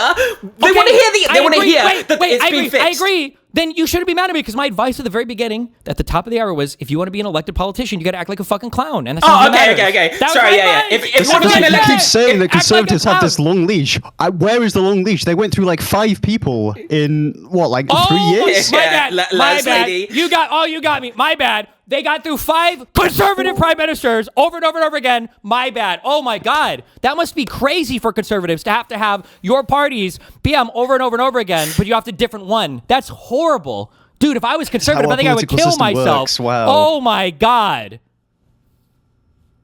I love how you're like, no, I prefaced first that like, if you want to have a good thing, you got a good thing. But these countries are all retarded for like, being retarded in a situation where you're completely fucked. Okay, well. What do you want us to do, bro? Do you want us to like just become liberal? Like, I just don't know why it seems your like whole in every point is country. That America. No, I just don't know why in every country. Owns the world. I understand that. I just don't know why in every country, and it happens in America too. Okay, so for however much I complain about your country, it's 12 times as bad over here. Is that and that's going to translate to us when liberals are in power anywhere? But for some reason, it never seems to apply to conservatives. I just don't know. You guys have to set the example. You guys have to set. We have to set the example that you have to hold all of your politicians accountable. No. The policy example. We cannot the only thing the European Union or like our area of the world can do is just like add more regulation and policy. There is no willingness at all to like make inroads or like push the frontier anywhere. There is none. America has to do it or no one does it in the West. It's just as simple as that. And if America isn't doing it, if you're going backwards from doing it, then we are going to be ultra fucked because we can't go anywhere without you giving us a direction. So if you just set us on this path to like limbo land, then all we're going to do is just keep going in circles, right? And we'll keep fucking ourselves and you'll keep fucking everyone up even more. Okay, I don't even know what we're disagreeing about, okay? Listen. I just don't like your sentiment. You're just like... What don't you like about my sentiment? You don't like it either. You seem to not like You're the ones that are fucking us! It's your fault! You need to fix your shit, okay? You're your own country, though. You can be better. You have to lead for us. No, we can't! America's we're lost right now, okay? We need you guys to find yourselves so that we can find ourselves. Why can't you guys just be... Why can't you guys just be Canadian and elect Carney? The Conservatives were for 10 years, the Trudeau, and then... Yeah, I'm just saying, Canadian supremacy. The Conservatives had... No, the Conservative Party in Canada had the biggest seat lead in the history of our country. They fucking lost anyways. So I'm just saying, lock in, guys, lock in. Unironically, it does seem to be the exact opposite of there, because I heard everybody, but I don't actually know how true it is, but I heard people complain about Trudeau for fucking ever, and this guy's been prime minister for like my whole fucking life. Holy shit. But even Bolivier is not a clown isn't a clown like fucking Farage. And British people elect fucking clowns instead of even the normal conservatives. Canadians at least just vote get harder. Bolivier. Just vote harder. Yeah, exactly. Just vote harder. What do you understand the tweet on your screen to be saying about the Labour MPs calling for Starmer to resign? What did you understand that to mean? I think they're unhappy about the wave of the local elections that just happened, where Reform seem to be winning a lot of seats, and so they think that if they swap out Keir with another fucking Labour PM, that magically that's going to assuage the whole British population's fears about Labour, and Reform's not going to have some huge fucking national win in the upcoming national elections, whatever the fuck those are. Yes, so it's the exact same thing that the Conservatives kept doing like 5 times. How is it any different? Yeah, I mean, you're saying that there's a different... because my understanding is on a leash. Yes, thank you for representing what the chatter said, that when Labour swaps a PM, it'll be another PM. The difference is that the Conservatives kept winning their elections. My understanding is, and I could be wrong, and I hope I will be wrong or whatever, is that it looks like right now Reform is like slated to have a pretty good performance in the upcoming elections. Like that seems to be the case. Is that not the case? That seems to be the huge fucking fear right now. The general elections are 3 years away, so I mean, who knows them? But yeah, for now they are prevailing win. 300 plus seats. Yeah. That seems to be pretty spooky. No. I mean, I don't think it matters, honestly. I think the problem is with, like, as I said before, is until the left in the like Europe at least gains like some populist movement and we go radical mode, we're just gonna keep losing to the what is the right, what is the requirement in the UK to call your snap elections or whatever? Oh, the PM has to do that. To do like a referendum, like for a new prime minister, the PM has to do that. If the party, if people swap, there's no way in hell. If people swap or parties swap and you lose your majority government, can you lose your prime ministership that way, or how does that work over there? They have to defect from the party. Like they have to vote. So then you would lose your majority. Okay. They're not doing that. You know what? But I don't understand how I don't understand how you can say that Farage being slated to win in 3 years doesn't matter. This is like giving me flashbacks to 2016. People for years were talking about how Brexit will never happen. How that's not my point, you idiot. I'm saying it doesn't matter because we don't know what's going to happen in 3 years, and it's the same as talking about who the fuck's going to win in 2028 for like America.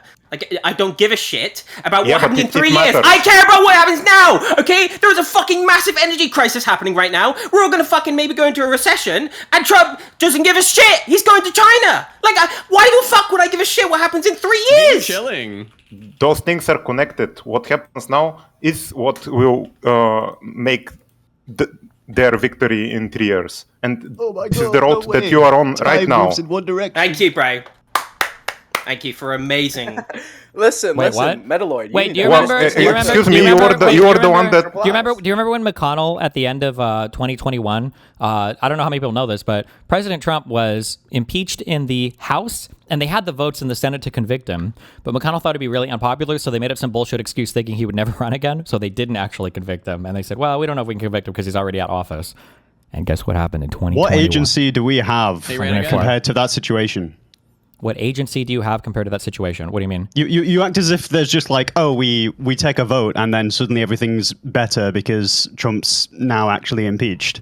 No, we can't just like, oh, we decide that everything's suddenly better again and we've avoided the crisis. It's just irritating that it feels like there's this ultimate level of hate. Do you think that Keir Starmer has fucked up so much that he needs to resign as prime minister and that somebody else from Labour is going to step up and do a significantly better or a better at all job? I honestly think there is I only think if Keir Starmer steps down, and this is what happened with the Tories, it's just like changing the front face. They desperately want some sort of like luck to get some sort of mandate to do anything, but the reality is, as I just said, nothing's going to happen until they go populist mode. And if they're not willing to, there is no will, because the moderates control the left. The same as in America, where you guys are like forever cucked, never being able to do anything, like because the moderates are slamming down appeasement on you forever to like never go too hard against the Republicans. That's the same here, where like we can't go further. We are blocked because the moderates control us, right? So the left are just like, well, no one likes Keir Starmer, time to put a new face in. And it's like, well, no one likes this new guy, time to fucking replace him. And it's just that over and over and over again. Because yeah, until the moderates fucking capitulate, that's just what we're gonna keep doing. Damn, he walked away.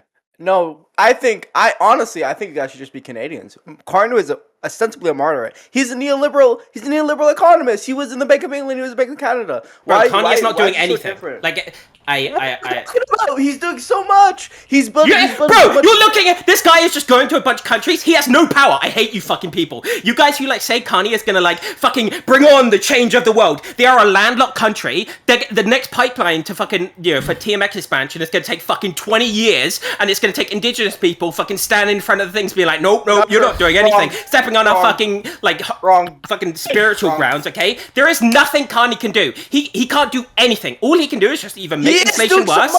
He isn't. No, he is not.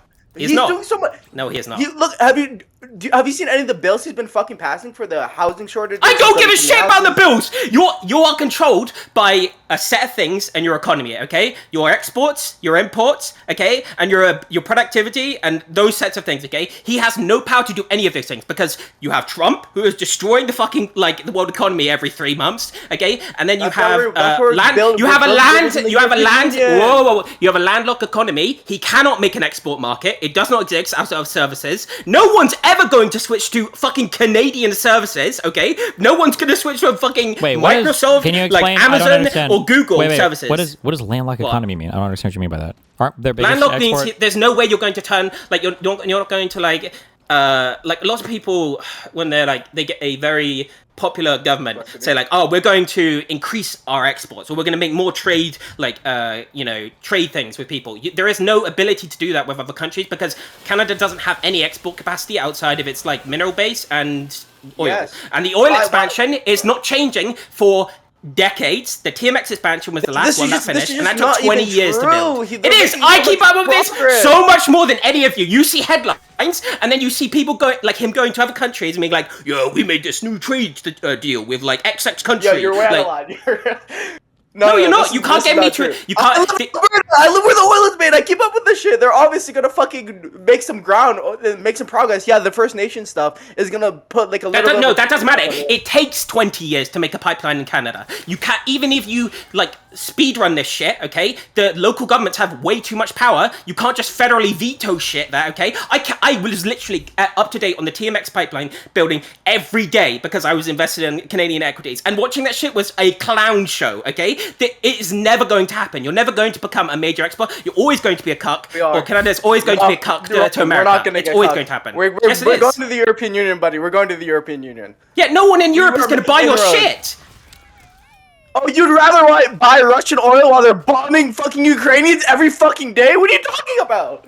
What do you mean? No, we're just going to buy American oil because they can actually export it. Okay, that's just the truth. That's what's going to happen. And you don't have any services that we want to buy, so your trade deals are moot. Okay, you can't just fucking like magic like economic activity out of thin air. It's stupid. I hate all these people. These liberal retards are like, Kanye is the incoming grace of us all. Like, no, he isn't. He's just a very good.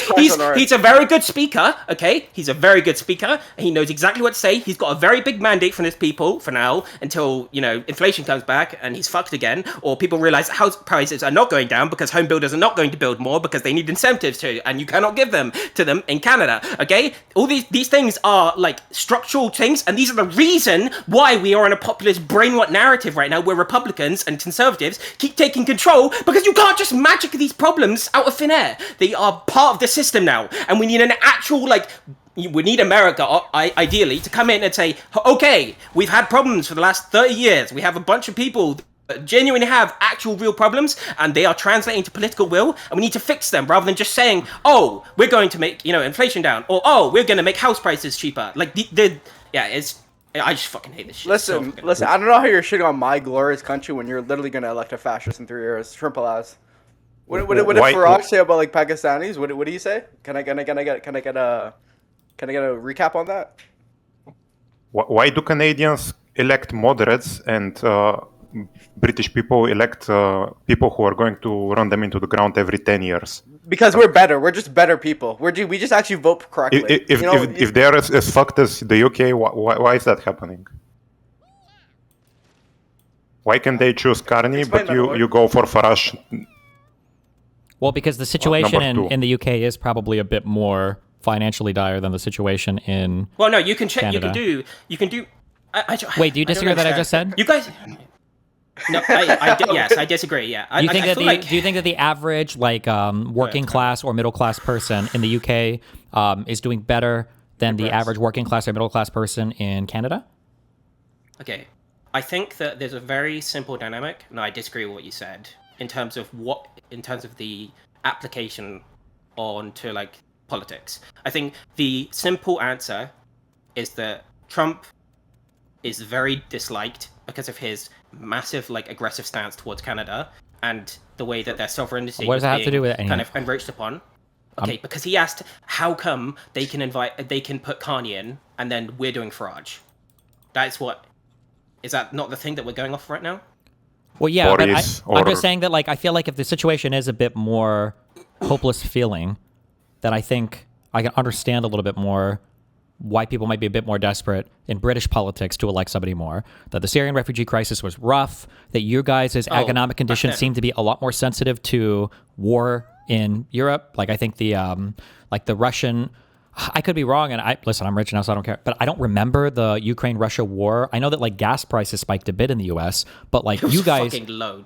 Well, you say that, but looking at I remember when Canute and other Europeans were complaining about their energy bills, it seems like a lot of Europe got fucking raped for an entire season on utilities. And we had that was the biggest reason why the Republican or the Conservatives lost. Sure, yeah. We had high gas prices, I think, for a bit, and Europe utility bills were from 90 euros for a month of heat to 1,000 euros for a month of heat. It was insane shit. So it seems like the situation is a bit more precarious over there. And then plus you all have all your other conflicts going on and everything else. Over here, it's just Canada and the United States, and we're really the only two people over here, and we throw up a lot of fake bullshit problems, and that's what Trump runs on. But in the UK, I feel like there are problems that are a bit more real than what we have over here. That's just the feeling. Yeah, but you have to remember that the problems that so when I talk about the structural problems, they all come from a general kind of theme, where it's that we are all in kind of period where populations growth are kind of reaching plateau kind of growth rates, and the productivity and economical gains are kind of becoming a lot different than what they used to be, right? So the problem is that there's that translates into a lot higher inequality and less housing being built, so people find it harder to kind of move up I the don't chain buy of, this. This is a problem. This is a general thing around the entire Western world. Economies. Yeah. Yes. Yeah, but I think Destiny's the whole ways a mixture of right and wrong. The immigration stuff, the Syrian crisis, didn't really hit the UK that hard. In fact, the biggest issue in terms of immigration is after 2020 that we've got a lot more non-EU citizens coming into the UK, and that immigration is pissing. Sure, but even I would say even on that, like you can say it didn't hit the UK that hard, but however hard it hit you guys, one, it hit you harder than it hit America, which has no immigration issues, despite how much we like to pretend we do. Number one, and number two, you guys saw your neighbors have a great deal of discourse about it. There was a whole bunch of talk in Germany. There was a ton of issues in Sweden. It's a rhetorical thing, but well, no, not not just significant. There were a lot of people that moved from Syria and from the Middle East through Europe after the 2013 basically collapse of Syria. There were lots and lots of people that moved. It was like... Well, it was 2015, the big wave came. Well, sure. That hit Germany, Sweden. Yeah, for sure. And I mean, to this day in Germany, it's like 3 million people, right? And it was substantial. And of course, that imagery, was very, very useful to the likes of Farage and getting Brexit through, which happened a year later.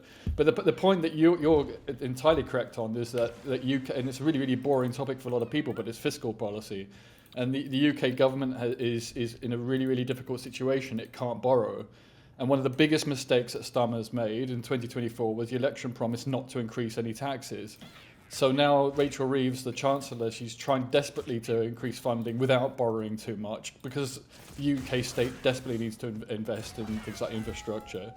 But it can't do this while increasing taxes. So I don't know enough about Canada to truly compare it, but I do think the UK is in a financially dire situation, and Starmer is a moderate who was elected, and he just can't act as quickly as people would like, and people don't fully understand, why he can't just make money from nowhere, and that's part of the issue. So I think there is a more dire situation in the UK financially, most likely, but I think the immigration thing is just used as an excuse for Reform's agenda.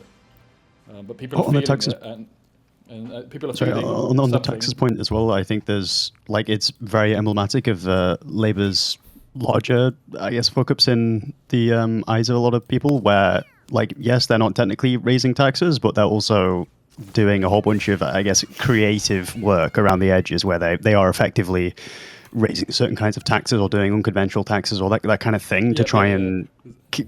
But to a lot of people, anyone who's staying up to date with it is just going to say, they're raising taxes, which is not what they ran on.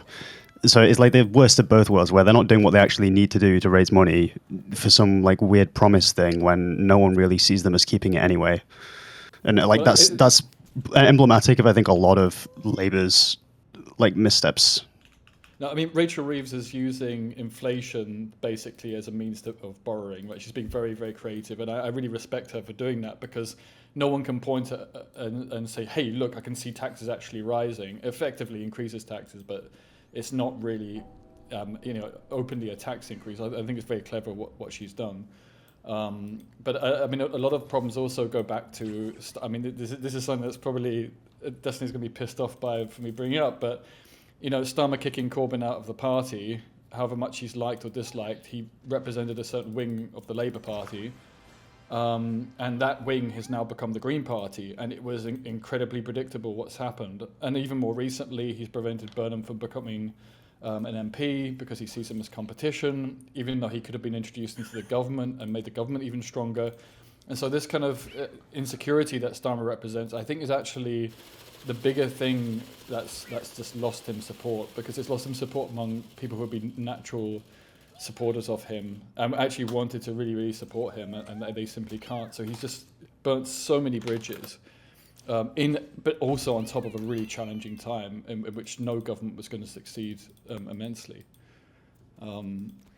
But the financial situation is really bad, and fiscal responsibility of any UK government right now is something pretty important. And there is a danger, of course, with the Greens, that they pretend that their wealth tax will be enough. It clearly isn't enough. If you look at their policies, they're quite moderate, actually. I think it's a 2% tax, but it won't bring in very much. So what are they going to do? They're going to have to borrow, or they're going to tax the middle class, which they're not saying they're going to do, right? So this issue of fiscal responsibility is a scary one, because there are plenty of parties out there. I mean, look what Liz Truss did, who will screw up the whole UK economy in the country. So it's scary times. Okay, I completely disagree with the idea that the especially Destiny's kind of heuristic approach, where real things actually matter.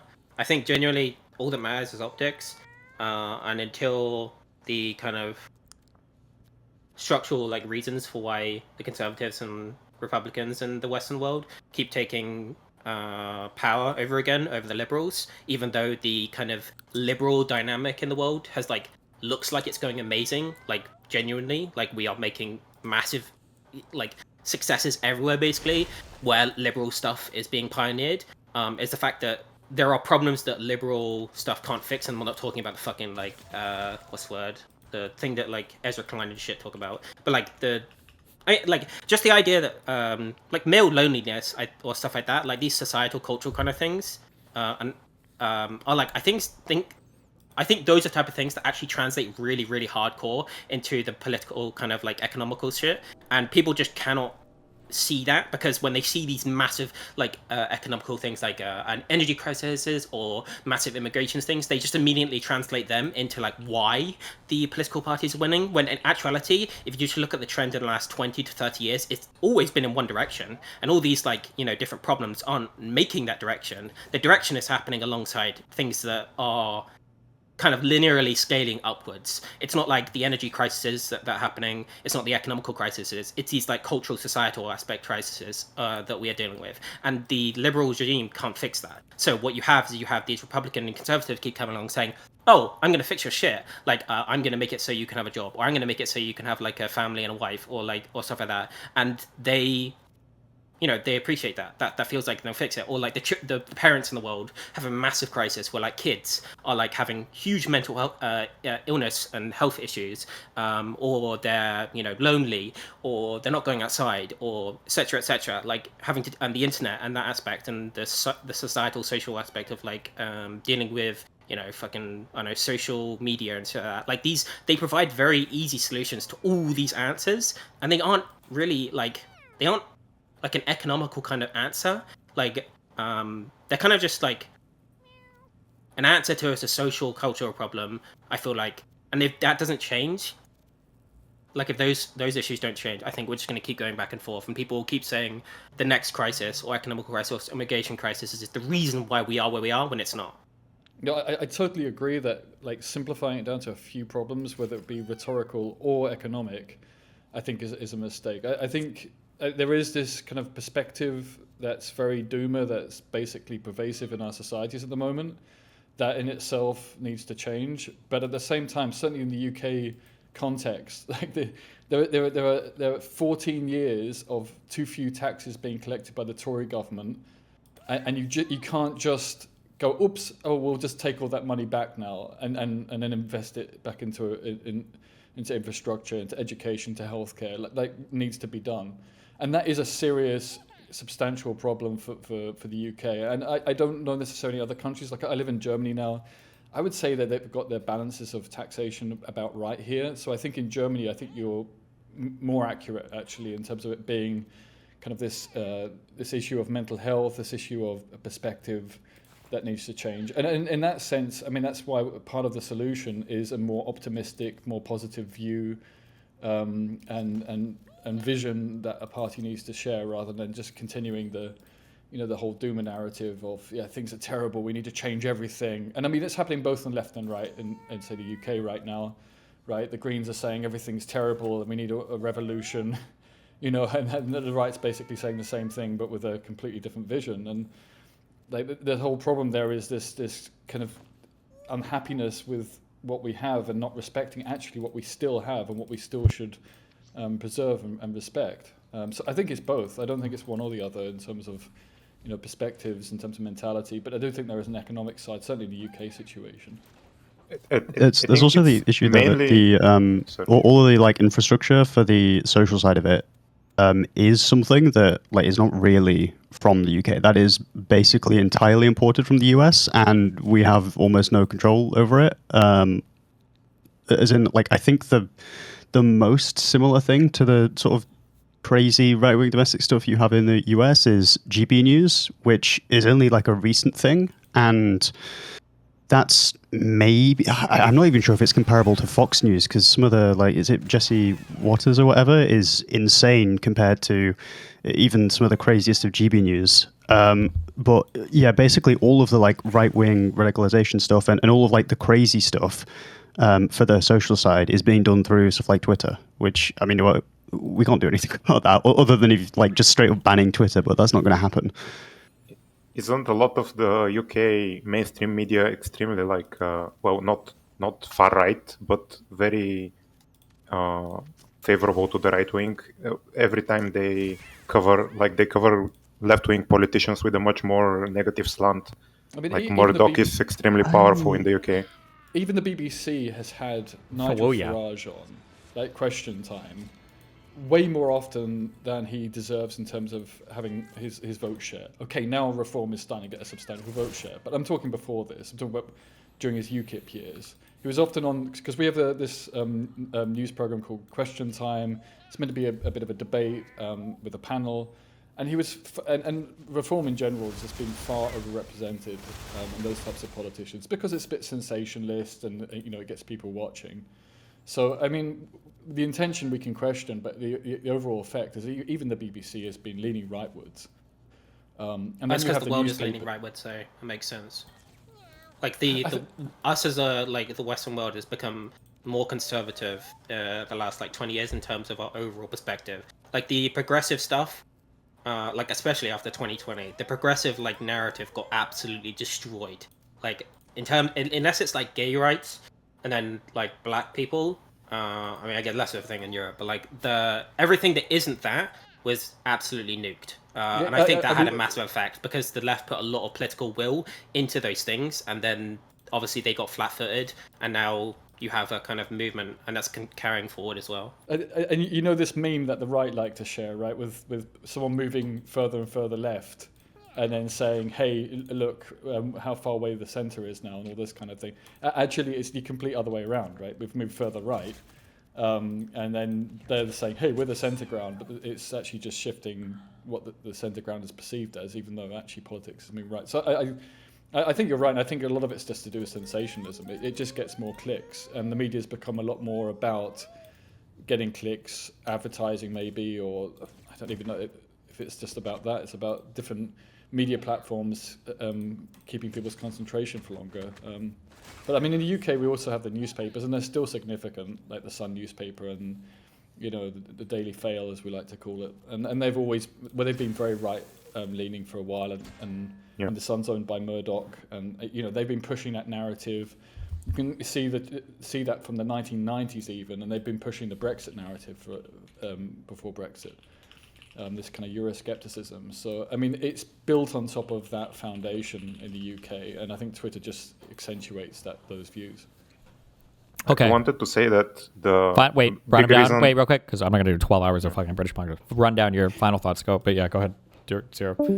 Oh, I wanted to say that I initially joined because I wanted to say that Metalloid, I think downplayed a bit how much anti-Eastern European sentiment there was in the UK at the time, and how much it played part in first getting the referendum passed and then the actual voting. But towards the end, I guess it was more concentrated a bit on the African and Asian immigrants, but the big reason it even got to that point was because of Eastern European bigotry. I was in the UK for a few years around before Brexit, and there was a substantial different attitude towards the new European members and the immigrants from there compared to Western European immigrants. And I wanted to ask you something else about U.S. politics, but maybe later. What was it? What was the other? Was the U.S. politics thing? It was about civil disobedience and stuff around the redistricting. Okay. What was it? Okay, and then who else? Any other final thoughts from our people in here? I guess I can. Okay. Go ahead.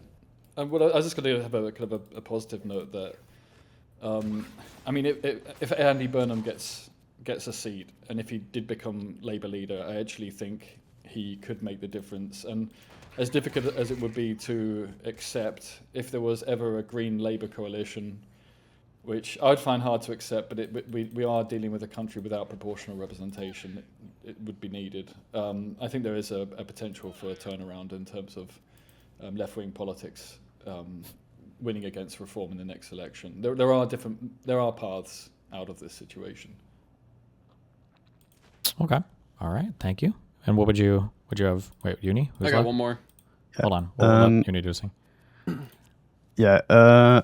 I guess two quick things. One, in terms of the Eastern European racism stuff, it's not that it didn't exist, but it was my impression at the time was very much that the main source of animosity was just a general immigrant thing, and particularly targeted towards heavily Pakistani immigrants and not quite so much Indians, but to some extent that as well, and then North Africa and Middle East. So yes, there was some racism towards Middle Eastern, but it was they were considered, I guess, maybe B-tier immigrants as opposed to A-tier Western European immigrants, and then you had F-tier was how people were seeing them as from Pakistan. In 2015, Nigel Farage said that Indian immigrants are better than Eastern Europeans. So we split. I would say most people that I know would split India away from most of the rest of brown immigrants, and that there's a bunch of reasons, but what's the stereotype of a Polish immigrant in the UK? A hard worker. I mean, I feel like that's largely and tradesmen as well. Tradesmen and NHS workers is what I've always known. Well, that's probably what it should be. But I mean, there was a lot made in right-wing media about Polish people involved in petty crime, involved in theft, bike theft of wait. roofs. Did you say that the stereotype for Polish worker were tradesmen and NHS workers? What do you mean? When I don't know if there's a different thing for British and tradesmen. You mean electricians and carpenters and stuff, or? Yeah, plumbers, electricians, that kind of thing. Okay.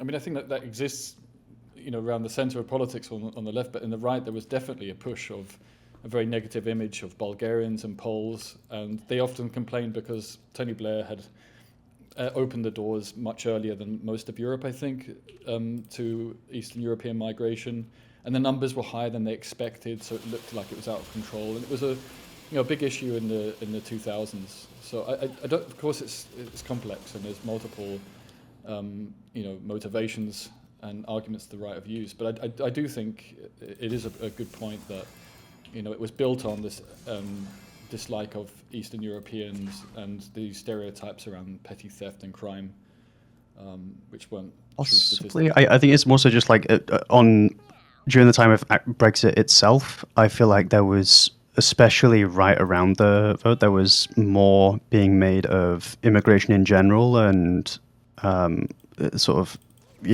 Africa and Middle East and with refugee crisis stuff, that was the kind of stuff that I feel like was being imminently focused on. So yeah. I mean, it was the cherry on the cake, right? And there's the famous poster that Farage had, right? The Breaking Point poster. So, I mean, you didn't see many Polish people in that poster. There were refugees from 2015. So it's not that there's one or the other. It's just that was building on an already resentment towards Eastern Europeans that definitely did exist. And I don't know about today. I think people are distracted from that. It's on a slightly brighter note and is if we're really lucky, maybe with all these new reform councillors, people's bins will start not being collected and they'll start really hating reform by the time the general comes around.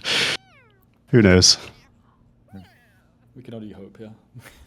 Well, all right. Well, other guys, be careful. Can I ask you about the US thing?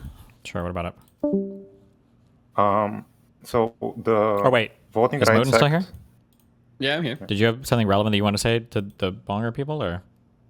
It was a meme, but I'll say it. They're gone. I think the king needs to take over and set the ship right. My loyal king, he is the greatest, and I'm tired of the parliament, so fuck him. Jesus Christ. Okay. All right. What's up, Dirt? So Is it like the Voting Rights Act was a big part of the civil rights movement? That's correct, right? Yeah, I think most people would probably say so. Yeah. Then do you think that like the Voting Rights Act is like being basically eliminated in the South at least? Not really. The biggest thing is that now you're going to see that there's just no more racial protection, basically, for how gerrymanders are done. So every southern state will be gerrymandering out basically as much of the black vote as possible. Basically, if you're in the South and you're black, your vote's just not going to be represented very much or at all when it comes to the House of Representatives. And that's legal now. Yeah. So in effect, wouldn't it be in effect like, or in effect, it would be gotten around what they intended. So the intent of the Voting Rights Act, as far as I understand, is to give representation to the people of the South, of the black people of the South. And sure. We're to the point. You're trying to build up a whole. Just go to your point. Yeah. So shouldn't like Democrats or like organizations be advocating for returning of the civil rights movement and the tactics that they employed to get those historic provisions, namely to civil disobedience? I don't know. I don't know if there's the political will for it in the United States, and I don't know if I don't even know what we would do right now. I'm not sure. I'm asking this because, like, I think yesterday or the other day, someone asked you, like, you said that protests don't seem to be working, and like the courts are going around. The issue is that black people were not fucking retards, and they had real problems in life that they really needed their grievances solved for. White people in the United States are generally spoiled fucking losers that have had no real problems, and so they don't actually know how to fucking protest, right? So when black people were protesting in the South, they had meetings with each other, they strategized, they were trying to maximize for media coverage, they were applying pressure to politicians, and they were pushing for landmark, monumental legislation in the United States. When white people protest, we just cry about random shit, and we hope that we get enough retweets, and then maybe somebody like Elizabeth Warren does some fucking bullshit, and we all get to come in Congress, and that's it. So when you ask me that, it's hard to say because like the civil rights era was like laser fucking focused on getting landmark legislation passed to address grievances of particular people that were led by intelligent, well-spoken members of society that were applying pressure to politicians to try to get certain things done, with the threat that if you don't, we're going to show up in your state and start protesting, and you're going to look fucking bad and you're going to lose office. But we don't have the mind for politics anymore in the United States. White people or black people, anybody. Nobody has the mind for politics anymore. It's just senseless rioting and senseless protesting with no end action in mind, because both parties are the same and legislation doesn't matter and everything is broken and the cops are all corrupt or whatever, because it's all slop. It's all slopulism everywhere. So like, there's a world where what you're saying I think would work, but it's not. We don't have the culture or mind for it right now. I blame social media for it, and nobody wants to fix that. So, fuck it all. But broad protests don't do anything when you don't have strong leaders that are pointing you in an actionable direction. Without that, I just don't think it does anything, in my opinion. So you would first need like a proper platform, and then if that isn't met, to have then you can apply the measures like civil disobedience. Otherwise, it won't be effective. Yeah, what are you civilly disobedient for? What's even the goal? Well, the redistricting, maybe. I don't know. Redistrict? How? Like, nobody even knows how the system works. Like, people don't realize that, like, but you can even see how white people engage with it and romanticize and fantasize about the BBC protests. Like, it wasn't actually MLK. That guy was fucking retarded. It was fucking Malcolm X. He was the one who was really threatening everything, and that's why the white people did it. No, it was people who were highly strategic with very particular strategic political aims. This isn't a fucking mystery. They write about it all the fucking time. MLK loved to fucking write, okay? If this dude had a fucking MySpace, okay? He would have had 1 million fucking blog posts on it. They wrote a ton of letters. They talked about how they strategized. They did all this shit, and they got their stuff passed that they wanted passed. But we don't have that aim or direction right now. So I just don't know what to... Yeah, nobody even knows how any of this shit works, right? How any of the parts of the system works. I don't even know what that... Yeah, I don't know. I guess, like, maybe... tangible thing that is related to this is like it was Memphis, right? That's the city that got carved up in Tennessee. Like, it's one of the biggest cities in the South, and it's majority black. And those people will effectively lose their representation in Congress through this redistricting. And I think that's like was Tennessee something that people can focus on. Like, did they lose that all their city. blue districts in Tennessee? Did they crack both of them? I think so, yeah. I think they And cracked the bottom even- left one, which I think it was Memphis, right? And then that's gone, and then Nashville got even more diluted. I don't know if they have one left or not. Maybe. No, I think they're all red. Yeah. So the other day when you were looking at the map. yeah. So I mean, what do you do now? Like, now you can, like, somebody in YouTube chat asked, Destiny, I hear this a lot, but people say Civil Rights Act is gutted. How much has been destroyed or overturned in the past 20 years? So the Voting Rights Act, basically, part of it said that you can't draw districts to try to exclude races of people from getting to vote. And Alito said that that's gay as fuck, and that now you can do that. And that's what will happen now across the entire South as they redraw their districts. And you can bring on any fucking con law, fucking loser, or to debate this. I'm 100% correct.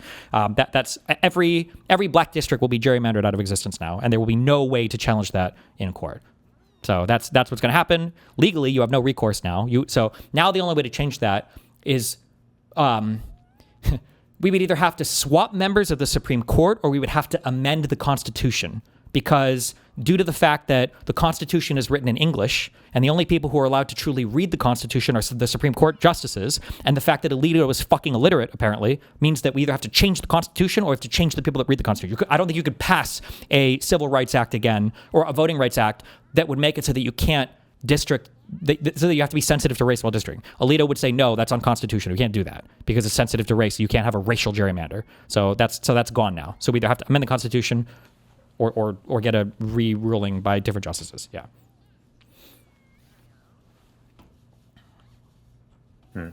Okay. I think I mostly agree, and that's not really encouraging, though.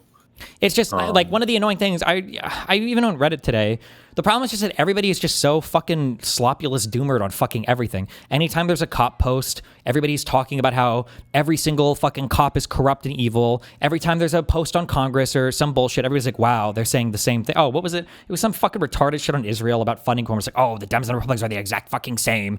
And then anytime you see every single part of society, oh, that's a business owner. Oh, he's corrupt and evil. Oh, those are policemen. Oh, they're covering for themselves while they're raping minorities. Oh, that's a guy with weird side ponytails. He's probably Mossad Jew that's raping some fucking kids on Epstein's Island so he can blackmail politicians for Israel. Like, everything, nobody has any trust in any fucking part of society. So how do you even begin to have a conversation about reforming anything? And then all the energy is on the conservatives, whose only goal is to destroy as much of the country as possible. So their job is easy, okay? They don't need, you don't need an architect to tear down a building. And then you've got the far left people who are trying to architect some fucking Marxist revolution. Who the fuck knows what their end goal is? And then those are the loud voices that we have right now in the United States of America. So is it possible then maybe you can't go against, like, in the places where the Republicans control, like in the South, but are there more possibilities to redistrict unilaterally in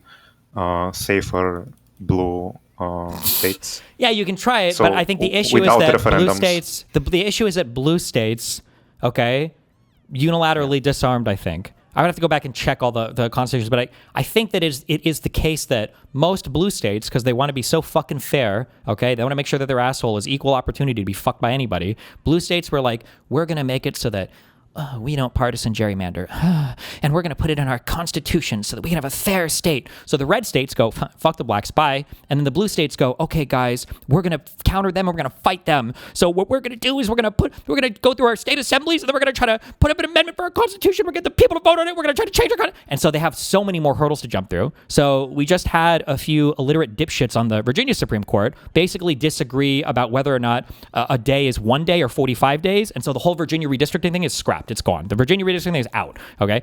I don't know how many other blue states are going to run into similar problems, but it seems to be the case that that red states have an easier time just fucking doing it because they don't even make the pretense of trying to be fair. They know that they've got Twitter and Instagram to sell those messages, and the blue states are going to continue to fuck themselves. So, but at least we have thank God we have our moral high ground, and we're going to win the midterms. Thank God. Actually, there was that's it, bro. a- We're gonna win the midterms so hard, okay? Everything's gonna be fine after we win the midterms, all right? Woo! Hell yeah, right? Hopefully. There was an interesting video by Vox with the Progressive Caucus head guy that might be interesting to compare with Ken Martin, and also they talk about like their platform.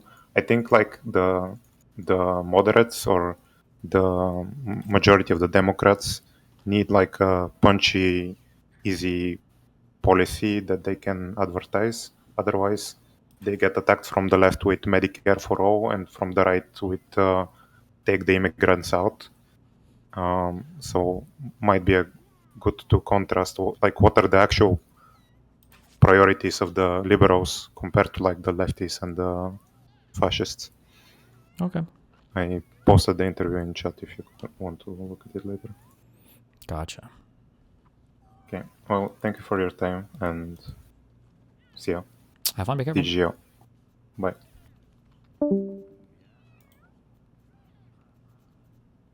What do you want, Mootin? You little bitch.